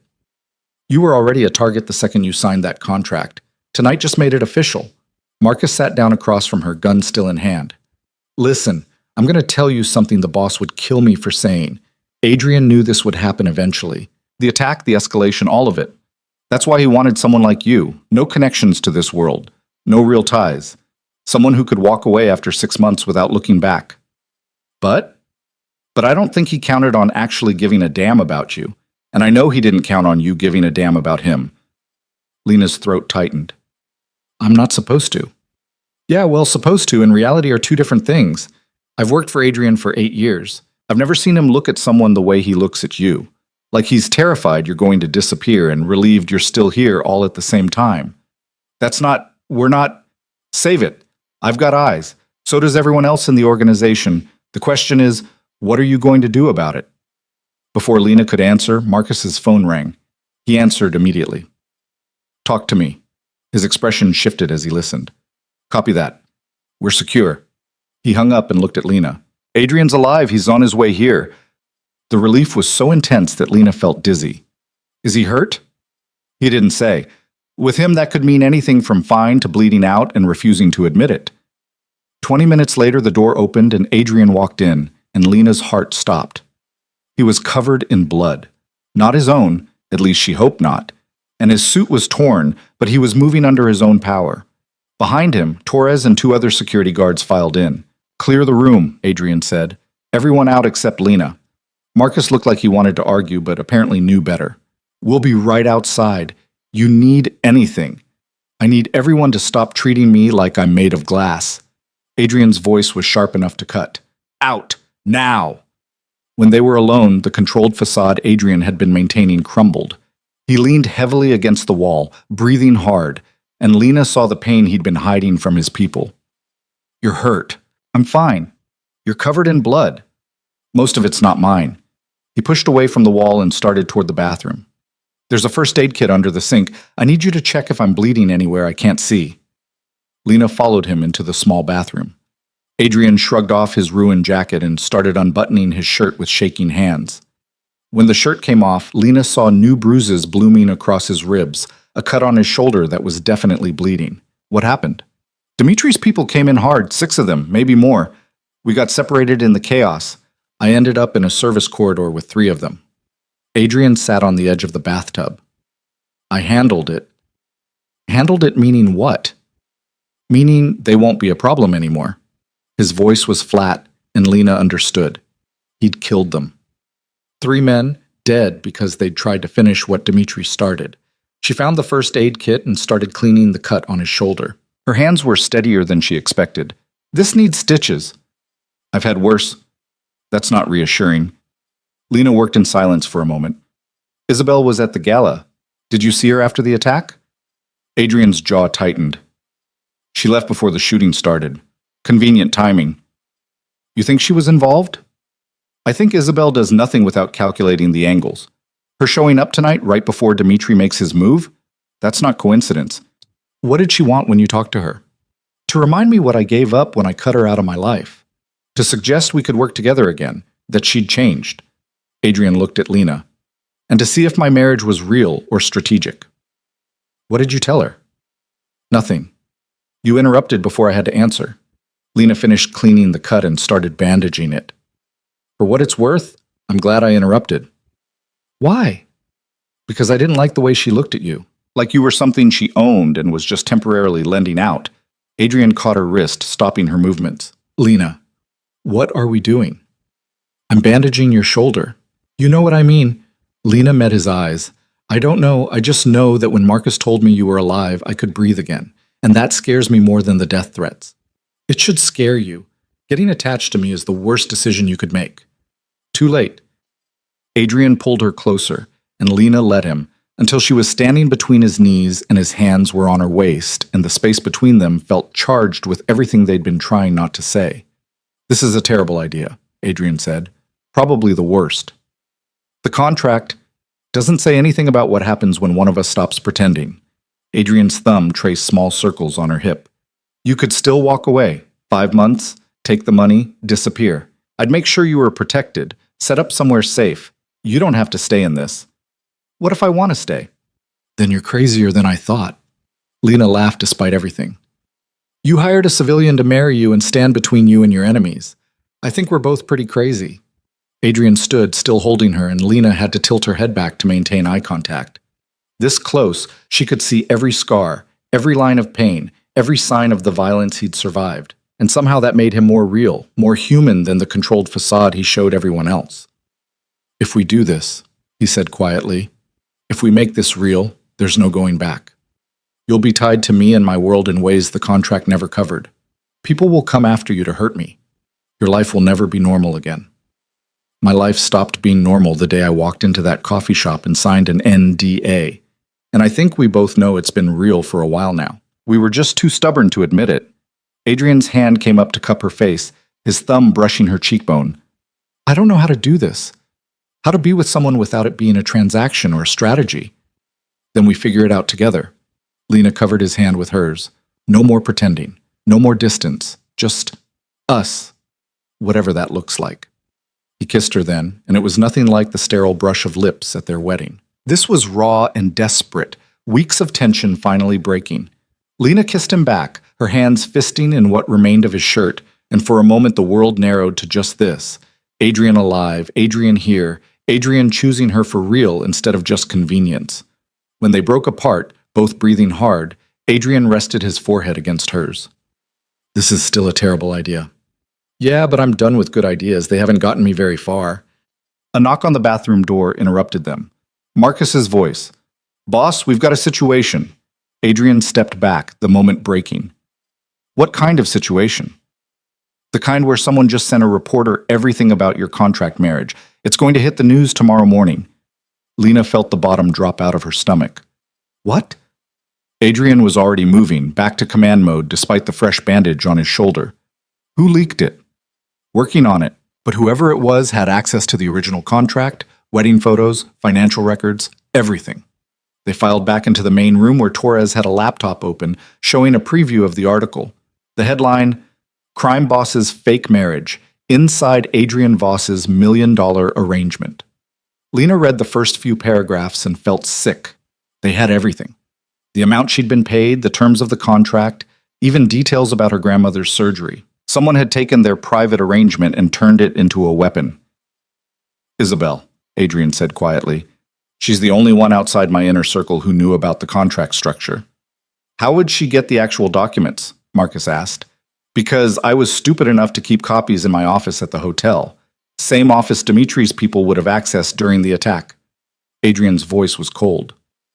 She played us. The appearance at the gala, the private conversation, all of it was distraction while her people grabbed what they needed. So what do we do? Lena asked. How do we fight this? We don't. Adrian closed the laptop. We let it run. What? Adrian, this will destroy everything we've built. Your reputation, your standing with the organization, was already compromised the moment I got stabbed and had to marry a stranger to prove I wasn't weak. This just accelerates the timeline. He turned to Marcus. Call a meeting, everyone, tomorrow morning. I want every key player in my organization there. Boss, with respect, maybe you should think about this. I've thought about it. The story breaks tomorrow. I want to control the narrative before it controls me. After Marcus left to make the calls, Lena grabbed Adrian's arm.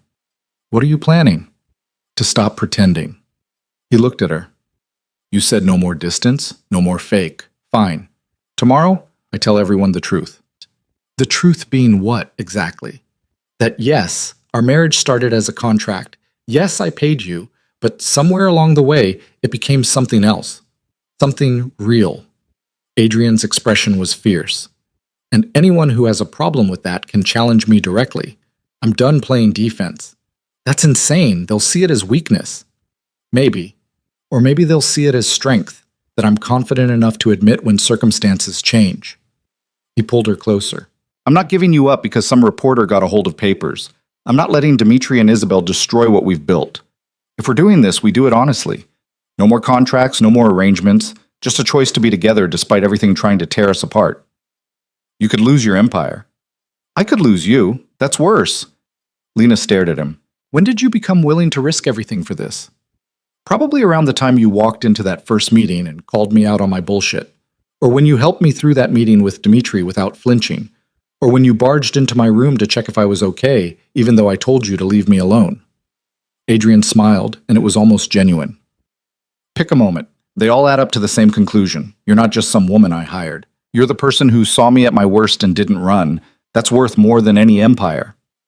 The next morning, Lena stood next to Adrian in the conference room where his entire organization had gathered. Every key player, every dangerous person who kept his world running. And now they all knew the truth about the contract marriage. The room was silent as Adrian stood at the head of the table. Lena noticed he'd left the cane behind, standing on his own despite the pain it clearly cost him. By now you've all seen the article, Adrian began. The reporter got most of it right. Lena and I married because of a contract. I paid her $1 million to play my wife for 6 months. The goal was to project stability while I recovered. Murmurs rippled through the room. Dmitri, sitting near the back with a smile that made Lena want to punch him, looked particularly pleased. What the article doesn't mention, Adrian continued, his voice cutting through the noise, is that circumstances changed. What started as business became personal. Lena isn't just my contract wife anymore.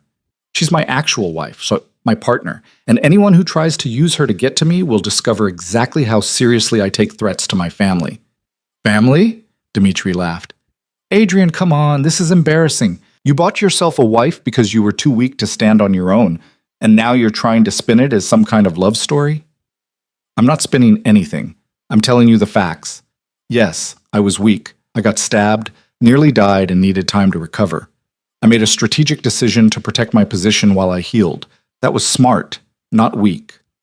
And falling for the woman you hired, what was that? Human.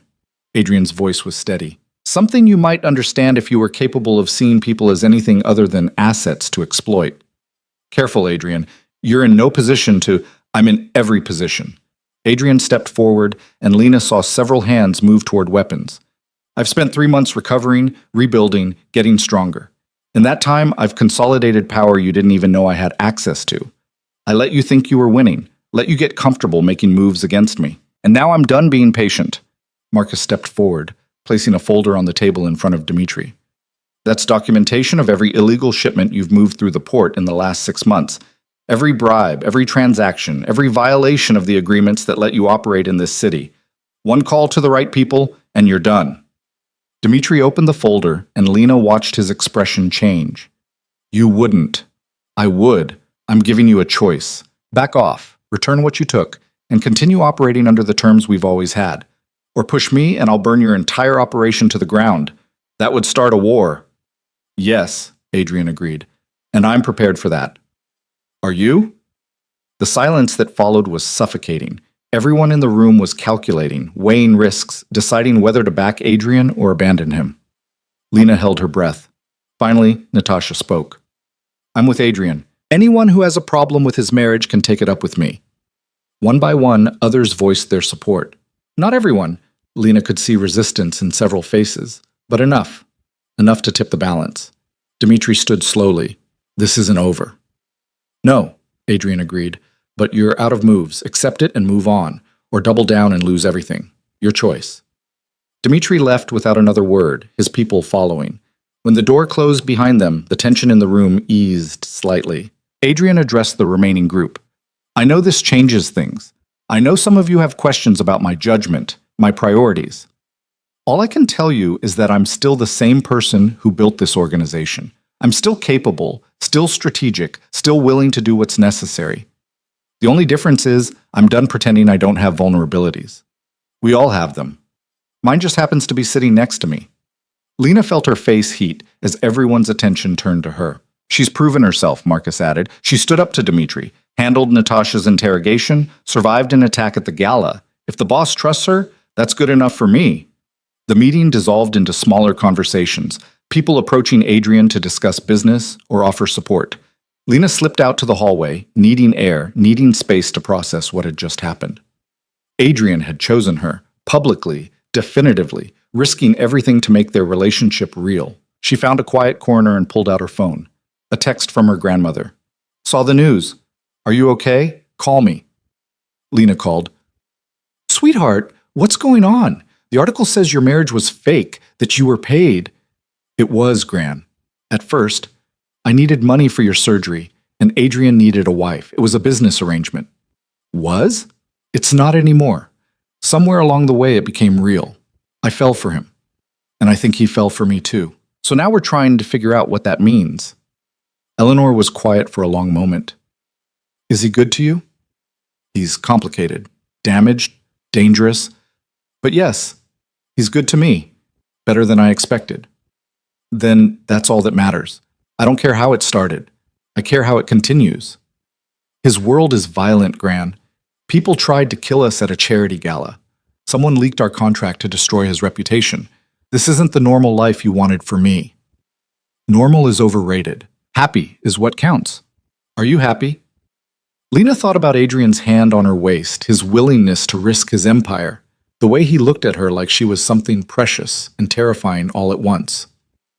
I think I could be, if we survive long enough to figure it out. Then survive. And call me more often. I worry.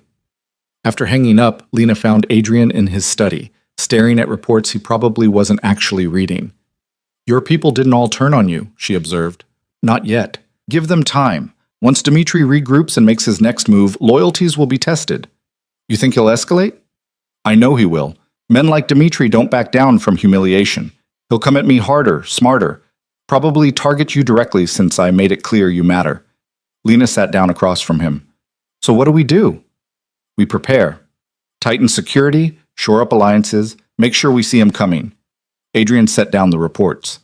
And we decide if this is really what you want. Because once we're past this point, once you're fully part of my world, there's no clean exit. You'll always be connected to me, always be a target.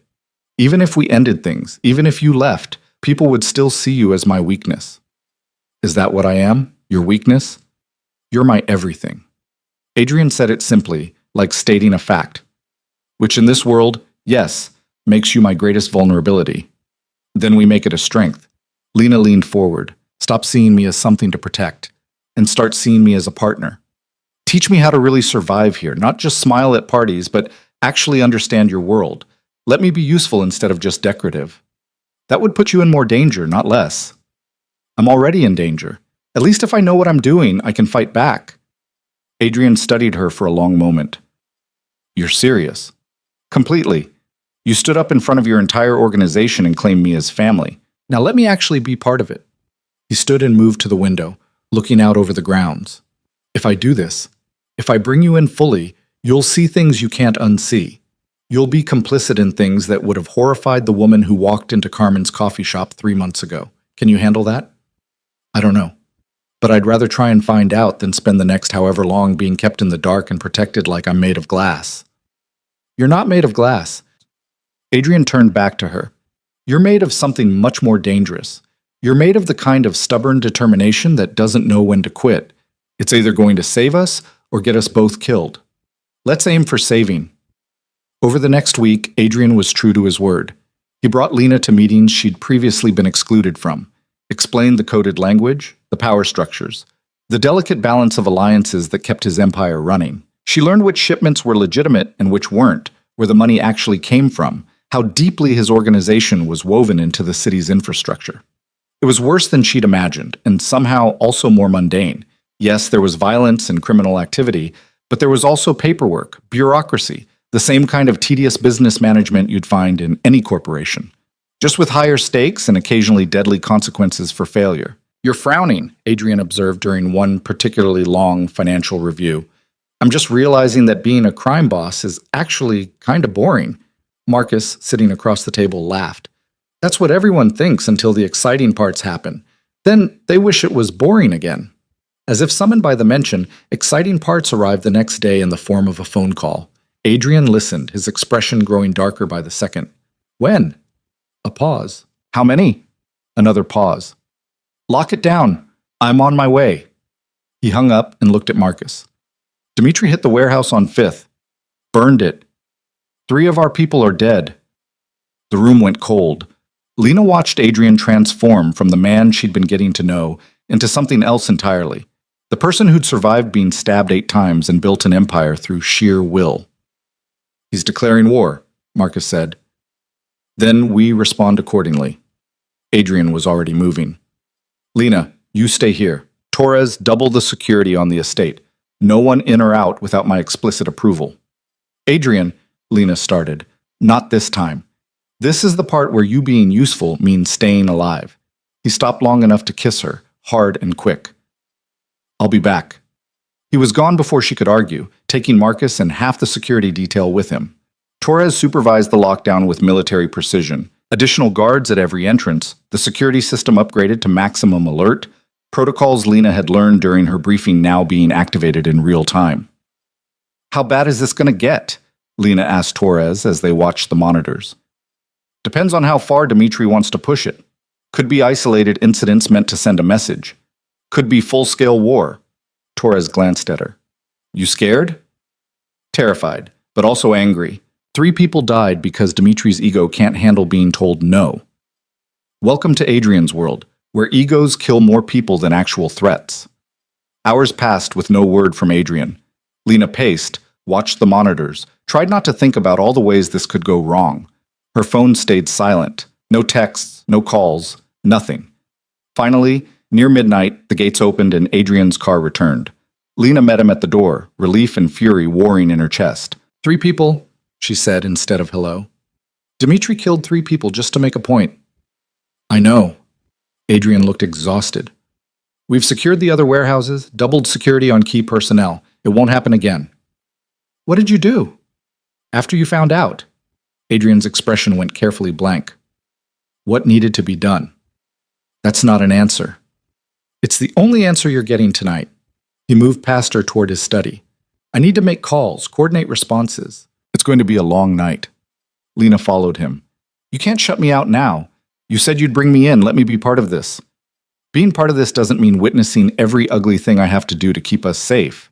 "Yes, it does. That's exactly what it means." Lena moved to stand in front of his desk.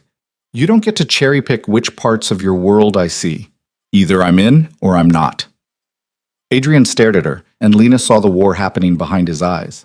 Finally, "I sent a message back, hit one of Dimitri's operations, proportional response. No one died, but he'll know we're not backing down." "Just property damage?" "Just property damage," Adrian confirmed. "For now. But if he escalates again, if he comes after anyone else I care about..." He didn't finish the sentence. "You'd kill him. Without hesitation. And I'd do it myself instead of delegating it." Adrian's voice was cold. "That's who I am, Lena. The man who burns down empires when someone threatens his family. Are you sure that's what you want to be part of?" Lena thought about the woman she'd been 3 months ago. Broke, desperate, willing to do anything to save her grandmother. That woman would have run screaming from this moment, but she wasn't that woman anymore. "Yes," she said, "I'm sure." Something in Adrian's expression cracked. He pulled her around the desk and into his arms, holding her like she might disappear. "You're going to regret this." "Probably, but I'd regret leaving more." They stood there in his study, holding on to each other while Adrian's phone kept buzzing with updates and demands and the endless crisis management of keeping an empire from collapsing. Outside, guards patrolled and security systems monitored every shadow. Somewhere in the city, Dmitri was planning his next move. And somewhere even closer, someone had leaked their contract to the press, turned their private arrangement into public ammunition. But for this moment, in this space, none of that mattered. Lena had made her choice. Adrian had made his. Everything else was just details they'd handle as they came. Or at least, that's what Lena told herself as Adrian's phone rang again with news of another problem, another threat, another crack in the careful world they were trying to build together. The call that changed everything came at 4 a.m. 2 days later. Adrian's phone shattered the silence, and Lena woke to find him already sitting up, listening with an expression that made her blood run cold. "You're certain?" A pause. "Don't move. I'm coming." He was out of bed and dressing before Lena could ask what was wrong. "Adrian, what happened?" "They found the leak. The person who gave the press our contract details." He pulled on a shirt, not bothering with buttons. "It wasn't Isabel." "Then who?" "Victoria." Lena felt like she'd been punched. Victoria, who'd recruited her, who'd orchestrated everything, who'd been Adrian's trusted advisor from the beginning. That's not possible. Marcus caught her trying to access my secure files. She's been working with Dimitri for months. The contract leak, the gala attack timing, all of it. Adrian grabbed his jacket. Stay here, don't leave the estate. I'm coming with you. Lena, no. You said I'm in this now. That means all of it. I need to see this. Adrian looked like he wanted to argue, but something in Lena's expression must have convinced him. Fine, but you stay behind me. You do exactly what I say, and if things go wrong, you run. Understood? They found Victoria in one of the safe houses across the city, secured in a chair with Marcus standing guard. She looked different without her usual polished composure, hair disheveled, makeup smeared, fear in her eyes that she couldn't quite hide. Adrian, Victoria's voice was steady despite everything. I suppose explanations are pointless at this stage. Try anyway. Adrian's voice was ice. You've worked for me for 6 years. I trusted you with everything. Why? Because Dimitri offered me something you never could. Freedom. A way out of this life with enough money to disappear. Victoria met his eyes. I'm tired, Adrian. Tired of the violence, the constant fear, the endless calculations. Dimitri promised me an exit if I helped him bring you down. And you believed him? Marcus's laugh was bitter. Dimitri doesn't let people walk away. You know that. I know that Adrian doesn't either. At least with Dimitri I had a chance. Lena stepped forward before she could stop herself. You recruited me. You brought me into this knowing I'd be caught in the crossfire. Those threats I got, the attack at the gala, you knew those would happen. Victoria finally looked away. I didn't know about the gala. Dimitri moved faster than I expected. That wasn't part of the plan. What was the plan? Adrian asked quietly. Walk me through it. All of it. Dimitri wanted you weakened, distracted. I suggested the contract marriage, someone with no connections who could be easily discredited later. We'd leak it at the right moment, destroy your credibility, make your organization question your judgment. Between that and Dimitri's attacks, you'd be forced out or killed. Either way, I'd get paid and disappear. Except I didn't get forced out. I got stronger. Adrian moved closer. And the marriage became real. You didn't count on that. No one counted on that. Victoria's voice cracked slightly. You were supposed to keep your distance, use her as a prop. But you fell for her, the great Adrian Voss brought down by actual feelings. Dimitri was furious when he realized. Is that why he escalated? The warehouse? The continued threats? He's desperate. You're not playing by the expected rules. Men like you aren't supposed to choose love over power. It makes you unpredictable, dangerous in ways he didn't prepare for. Adrian was silent for a long moment. Lena watched him process, calculate, decide what to do with someone who'd betrayed him completely. This was the moment she'd been waiting for, to see what kind of man he really was when pushed to the edge. Where's Dimitri now? Adrian finally asked. I don't know. He moves locations constantly, paranoid that you'll... Victoria stopped. That I'll do to him what he tried to do to me? Adrian's smile was cold. Smart paranoia. Marcus, call everyone. Full assembly in 2 hours. I want every person in my organization there. Boss, what are you thinking? I'm thinking it's time to end this. All of it. Adrian looked at Victoria. You're going to help me.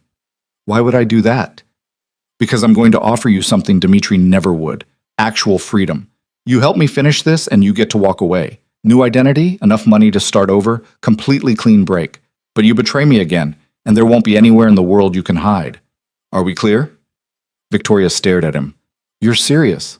I'm tired too, Victoria. Tired of the constant war, the endless vigilance. I'm ready for things to change. But that can't happen while Dimitri's still breathing down my neck. So help me end him, and we both get what we want. The assembly was held in the same conference room where Adrian had faced down his organization about the contract marriage. But this time, the energy was different. There was no uncertainty, no question about his leadership, just tense anticipation about what he'd say. Adrian stood at the head of the table with Lena beside him, Marcus on his other side. Victoria, under guard, near the back. I'm done fighting Dmitri Kozlov, Adrian began, and the room erupted in murmurs. He raised a hand for silence. Not because I'm surrendering, because I'm ending this permanently. He's pushed too far, cost too many lives, destabilized everything we've built. It stops today. How? Natasha asked. He's fortified his positions. Going after him directly would be a bloodbath. Not if we're smart about it. Victoria has been feeding Dimitri information about our operations. Now she's going to feed him exactly what we want him to know. Adrian nodded to Victoria, who stood on shaking legs. Dimitri thinks I'm still working for him, Victoria explained. I can tell him Adrian is vulnerable, isolated, planning to meet with key suppliers at a specific location. He'll come himself. He won't be able to resist the opportunity to finish this face-to-face. And then? Someone asked. Then we have a conversation, Adrian said. One where he realizes he's out of options. You're going to negotiate with him? Dimitri's voice came from the doorway, and everyone's weapons were drawn in an instant. He stood there flanked by 4 guards, hands raised in a gesture of peace that fooled no one. Relax. I'm here to talk, not fight. For now. Adrian didn't move, didn't flinch. How did you get past security? Victoria gave me the codes weeks ago, insurance policy. Dimitri smiled. I've been listening to your whole speech. Very touching, planning to use my own person against me. But you're forgetting something. Victoria works for whoever pays her most. And I just doubled her price. Everyone looked at Victoria, who had gone white. Dimitri, that wasn't... Shut up. The adults are talking. Dimitri's attention was solely on Adrian now. Here's how this works. You step down, hand over your territory, your operations, everything. Retire to whatever life you think you can build with your contract bride. In exchange, I let you both live. Keep refusing, and I'll kill everyone you care about until there's nothing left to protect. No. Adrian's voice was calm. You won't. You seem very confident for someone surrounded by my guns. You seem very confident for someone who just walked into a room full of people who want you dead. Adrian gestured around the table. Every person here has lost something because of you. Money, territory, people they cared about. You think they're going to let you walk out of here? I think you're going to call them off because you know what happens if you don't. I have people positioned at your wife's grandmother's hospital. Your legitimate businesses. Every soft target you've tried to protect. One word from me, and they burn. Lena felt her stomach drop. Her grandmother. He was threatening her grandmother. Adrian's expression didn't change, but Lena saw his hand clench. You won't do it. Try me. Because killing civilians, burning hospitals, that crosses lines even in our world. The moment you do that, you become a pariah. Everyone turns against you. You lose everything you've built trying to destroy me. Dimitri's smile faltered slightly. You're bluffing. No, I'm stating facts. You've already pushed too hard, killed too many people, caused too much chaos. The only reason you're still operating is because I haven't called in every favor I'm owed to end you. But threaten my family? Threaten innocent people who have nothing to do with this? Adrian's voice dropped to something dangerous. That's the line where I stop being strategic and start being personal. And you don't want to see what I'm capable of when it's personal. The silence was absolute. Lena barely breathed, watching the standoff between 2 men who'd been circling each other for months. Finally, Dimitri laughed, but it sounded forced. So what then? We keep dancing around each other forever, neither of us backing down? No, we end it right here. Right now. Adrian pulled out his phone, made a call. Send it. Within seconds, everyone's phones in the room buzzed. Dimitri pulled out his own phone and his face went gray. What is this? Evidence. Every illegal transaction you've ever made, every bribe, every murder, every violation of the codes that let you operate in this city, compiled, verified, and currently being delivered to federal prosecutors, state police, and several very interested journalists. You wouldn't. That would implicate you too. Not if I've already negotiated immunity. Adrian's smile was sharp. I've been talking to the FBI for weeks. They're very interested in building cases against organized crime. I offered them you on a silver platter in exchange for looking the other way on my legitimate operations. They agreed. Lena stared at Adrian. He'd been planning this the whole time. The meeting, the confrontation, all of it was theater leading to this moment. You're lying, Dimitri said, but his voice shook. The agents outside would disagree. They've been waiting for my signal. Adrian made another call. We're ready. The doors burst open and federal agents flooded in, weapons drawn. Dimitri's guards dropped their guns immediately, hands up. Dimitri himself looked like he was calculating whether to fight or run, but there was nowhere to go. Dmitri Kozlov, you're under arrest for racketeering, money laundering, conspiracy to commit murder. The agent kept reading charges as they cuffed him. As they dragged Dimitri out, he locked eyes with Adrian. This isn't over. Yes, it is. Adrian's voice was final. You're done, and I'm moving on. When the agents were gone, taking Dimitri and Victoria both, she'd cut her own deal, apparently, the room erupted. People talking over each other, demanding explanations, trying to understand what had just happened. Marcus held up a hand for quiet. The boss has something to say. Adrian took a breath, and Lena saw exhaustion and relief warring on his face. I'm stepping back. Not stepping down, but stepping back. I've spent 8 years building this empire through violence and fear. I'm tired of it. I want something different. Different how? Natasha asked carefully. Legitimate. No more illegal operations. We transition everything to legal business over the next year. Anyone who wants out gets paid and walks. Anyone who wants to stay helps me rebuild into something that doesn't require looking over our shoulders constantly. That's, someone started. Crazy? Probably. Impossible? Maybe, but I'm doing it anyway. Adrian looked around the room. I almost died. I married a stranger to prove I was still strong. And somewhere in that mess, I figured out that strength isn't about how much power you hold or how many people fear you. It's about choosing the life you actually want instead of the one you think you need. He reached for Lena's hand. I want a life with her. A real one. Not one built on contracts and arrangements. That means getting out of the shadows, making things right, becoming someone she doesn't have to make excuses for. Lena felt tears prick her eyes. This wasn't the ending she'd expected when she signed that contract 4 months ago. But somehow it was exactly what she needed. The meeting dissolved slowly. People came up to Adrian with questions, concerns, pledges of loyalty, or requests to leave. He handled each one with patience Lena didn't know he possessed. Finally, when the room was empty except for them and Marcus, Lena asked the question that had been burning in her mind. When did you start planning this? The FBI deal, all of it. The day after the gala attack, when I realized Dimitri wasn't going to stop, and I was tired of living like prey. Adrian sat down heavily.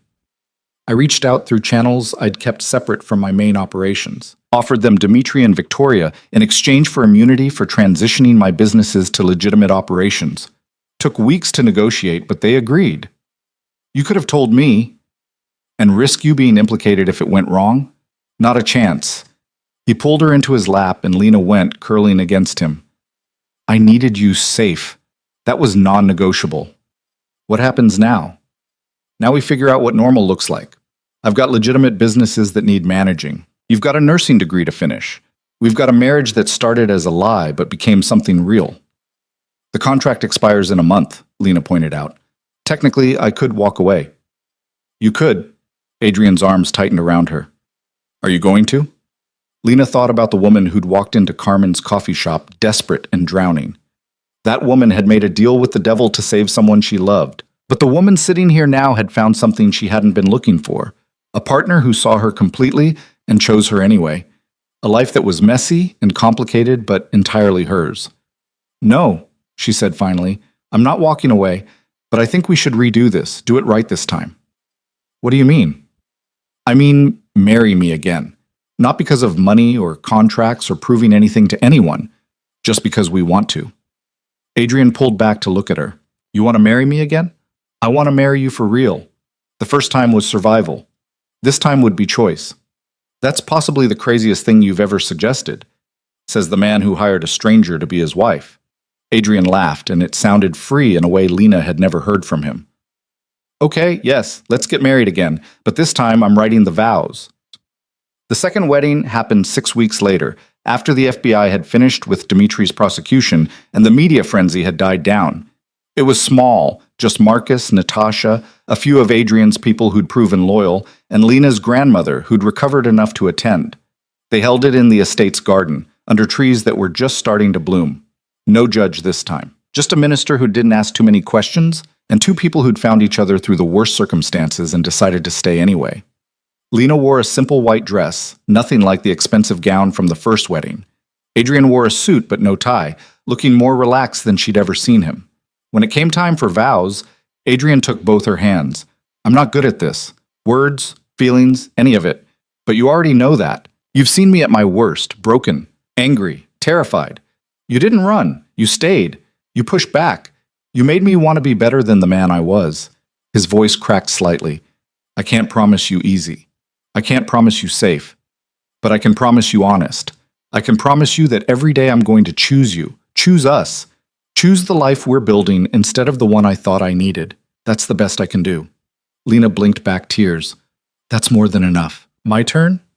Adrian nodded, not trusting his voice. 4 months ago, I made a deal because I was desperate. I agreed to marry you for money, for survival, for 6 months of pretending. But you became real when I wasn't looking. You became the person I wanted to check on, to understand, to protect, even when you didn't think you needed protecting. She squeezed his hands. I'm not promising to always agree with you. I'm not promising to be easy or convenient or the kind of wife who stays quiet, but I'm promising to stay, to build this life with you, to figure out what normal looks like when neither of us really knows, and to love you, not despite who you are, but because of it. All of it. The minister pronounced them married, and this time when Adrian kissed her, it was nothing like the sterile brush of lips from the first ceremony. It was real and messy and perfect. The reception was held in the same ballroom where they'd held the first one, but everything was different. No performance, no posturing, no enemies disguised as guests. Just people who actually cared about them, celebrating something genuine. Lena found her grandmother sitting near the edge of the dance floor, watching everything with sharp eyes that missed nothing. He's good for you, Eleanor said when Lena sat down beside her. I wasn't sure at first. The contract thing scared me. But seeing you two together now? That's real. It is. Terrifyingly real. Good. Real is what matters. I don't care how you got here. I care that you're happy. I am. I really am. Then that's all I ever wanted for you. Someone who sees you completely and loves you anyway. Eleanor patted Lena's hand. Now go dance with your husband before he comes over here and asks me embarrassing questions about your childhood. Adrian was already approaching, and Lena laughed. Too late for that. The months that followed were harder than either of them expected. Transitioning Adrian's operations to legitimate businesses meant unwinding years of illegal infrastructure. Some of his people left. Some stayed.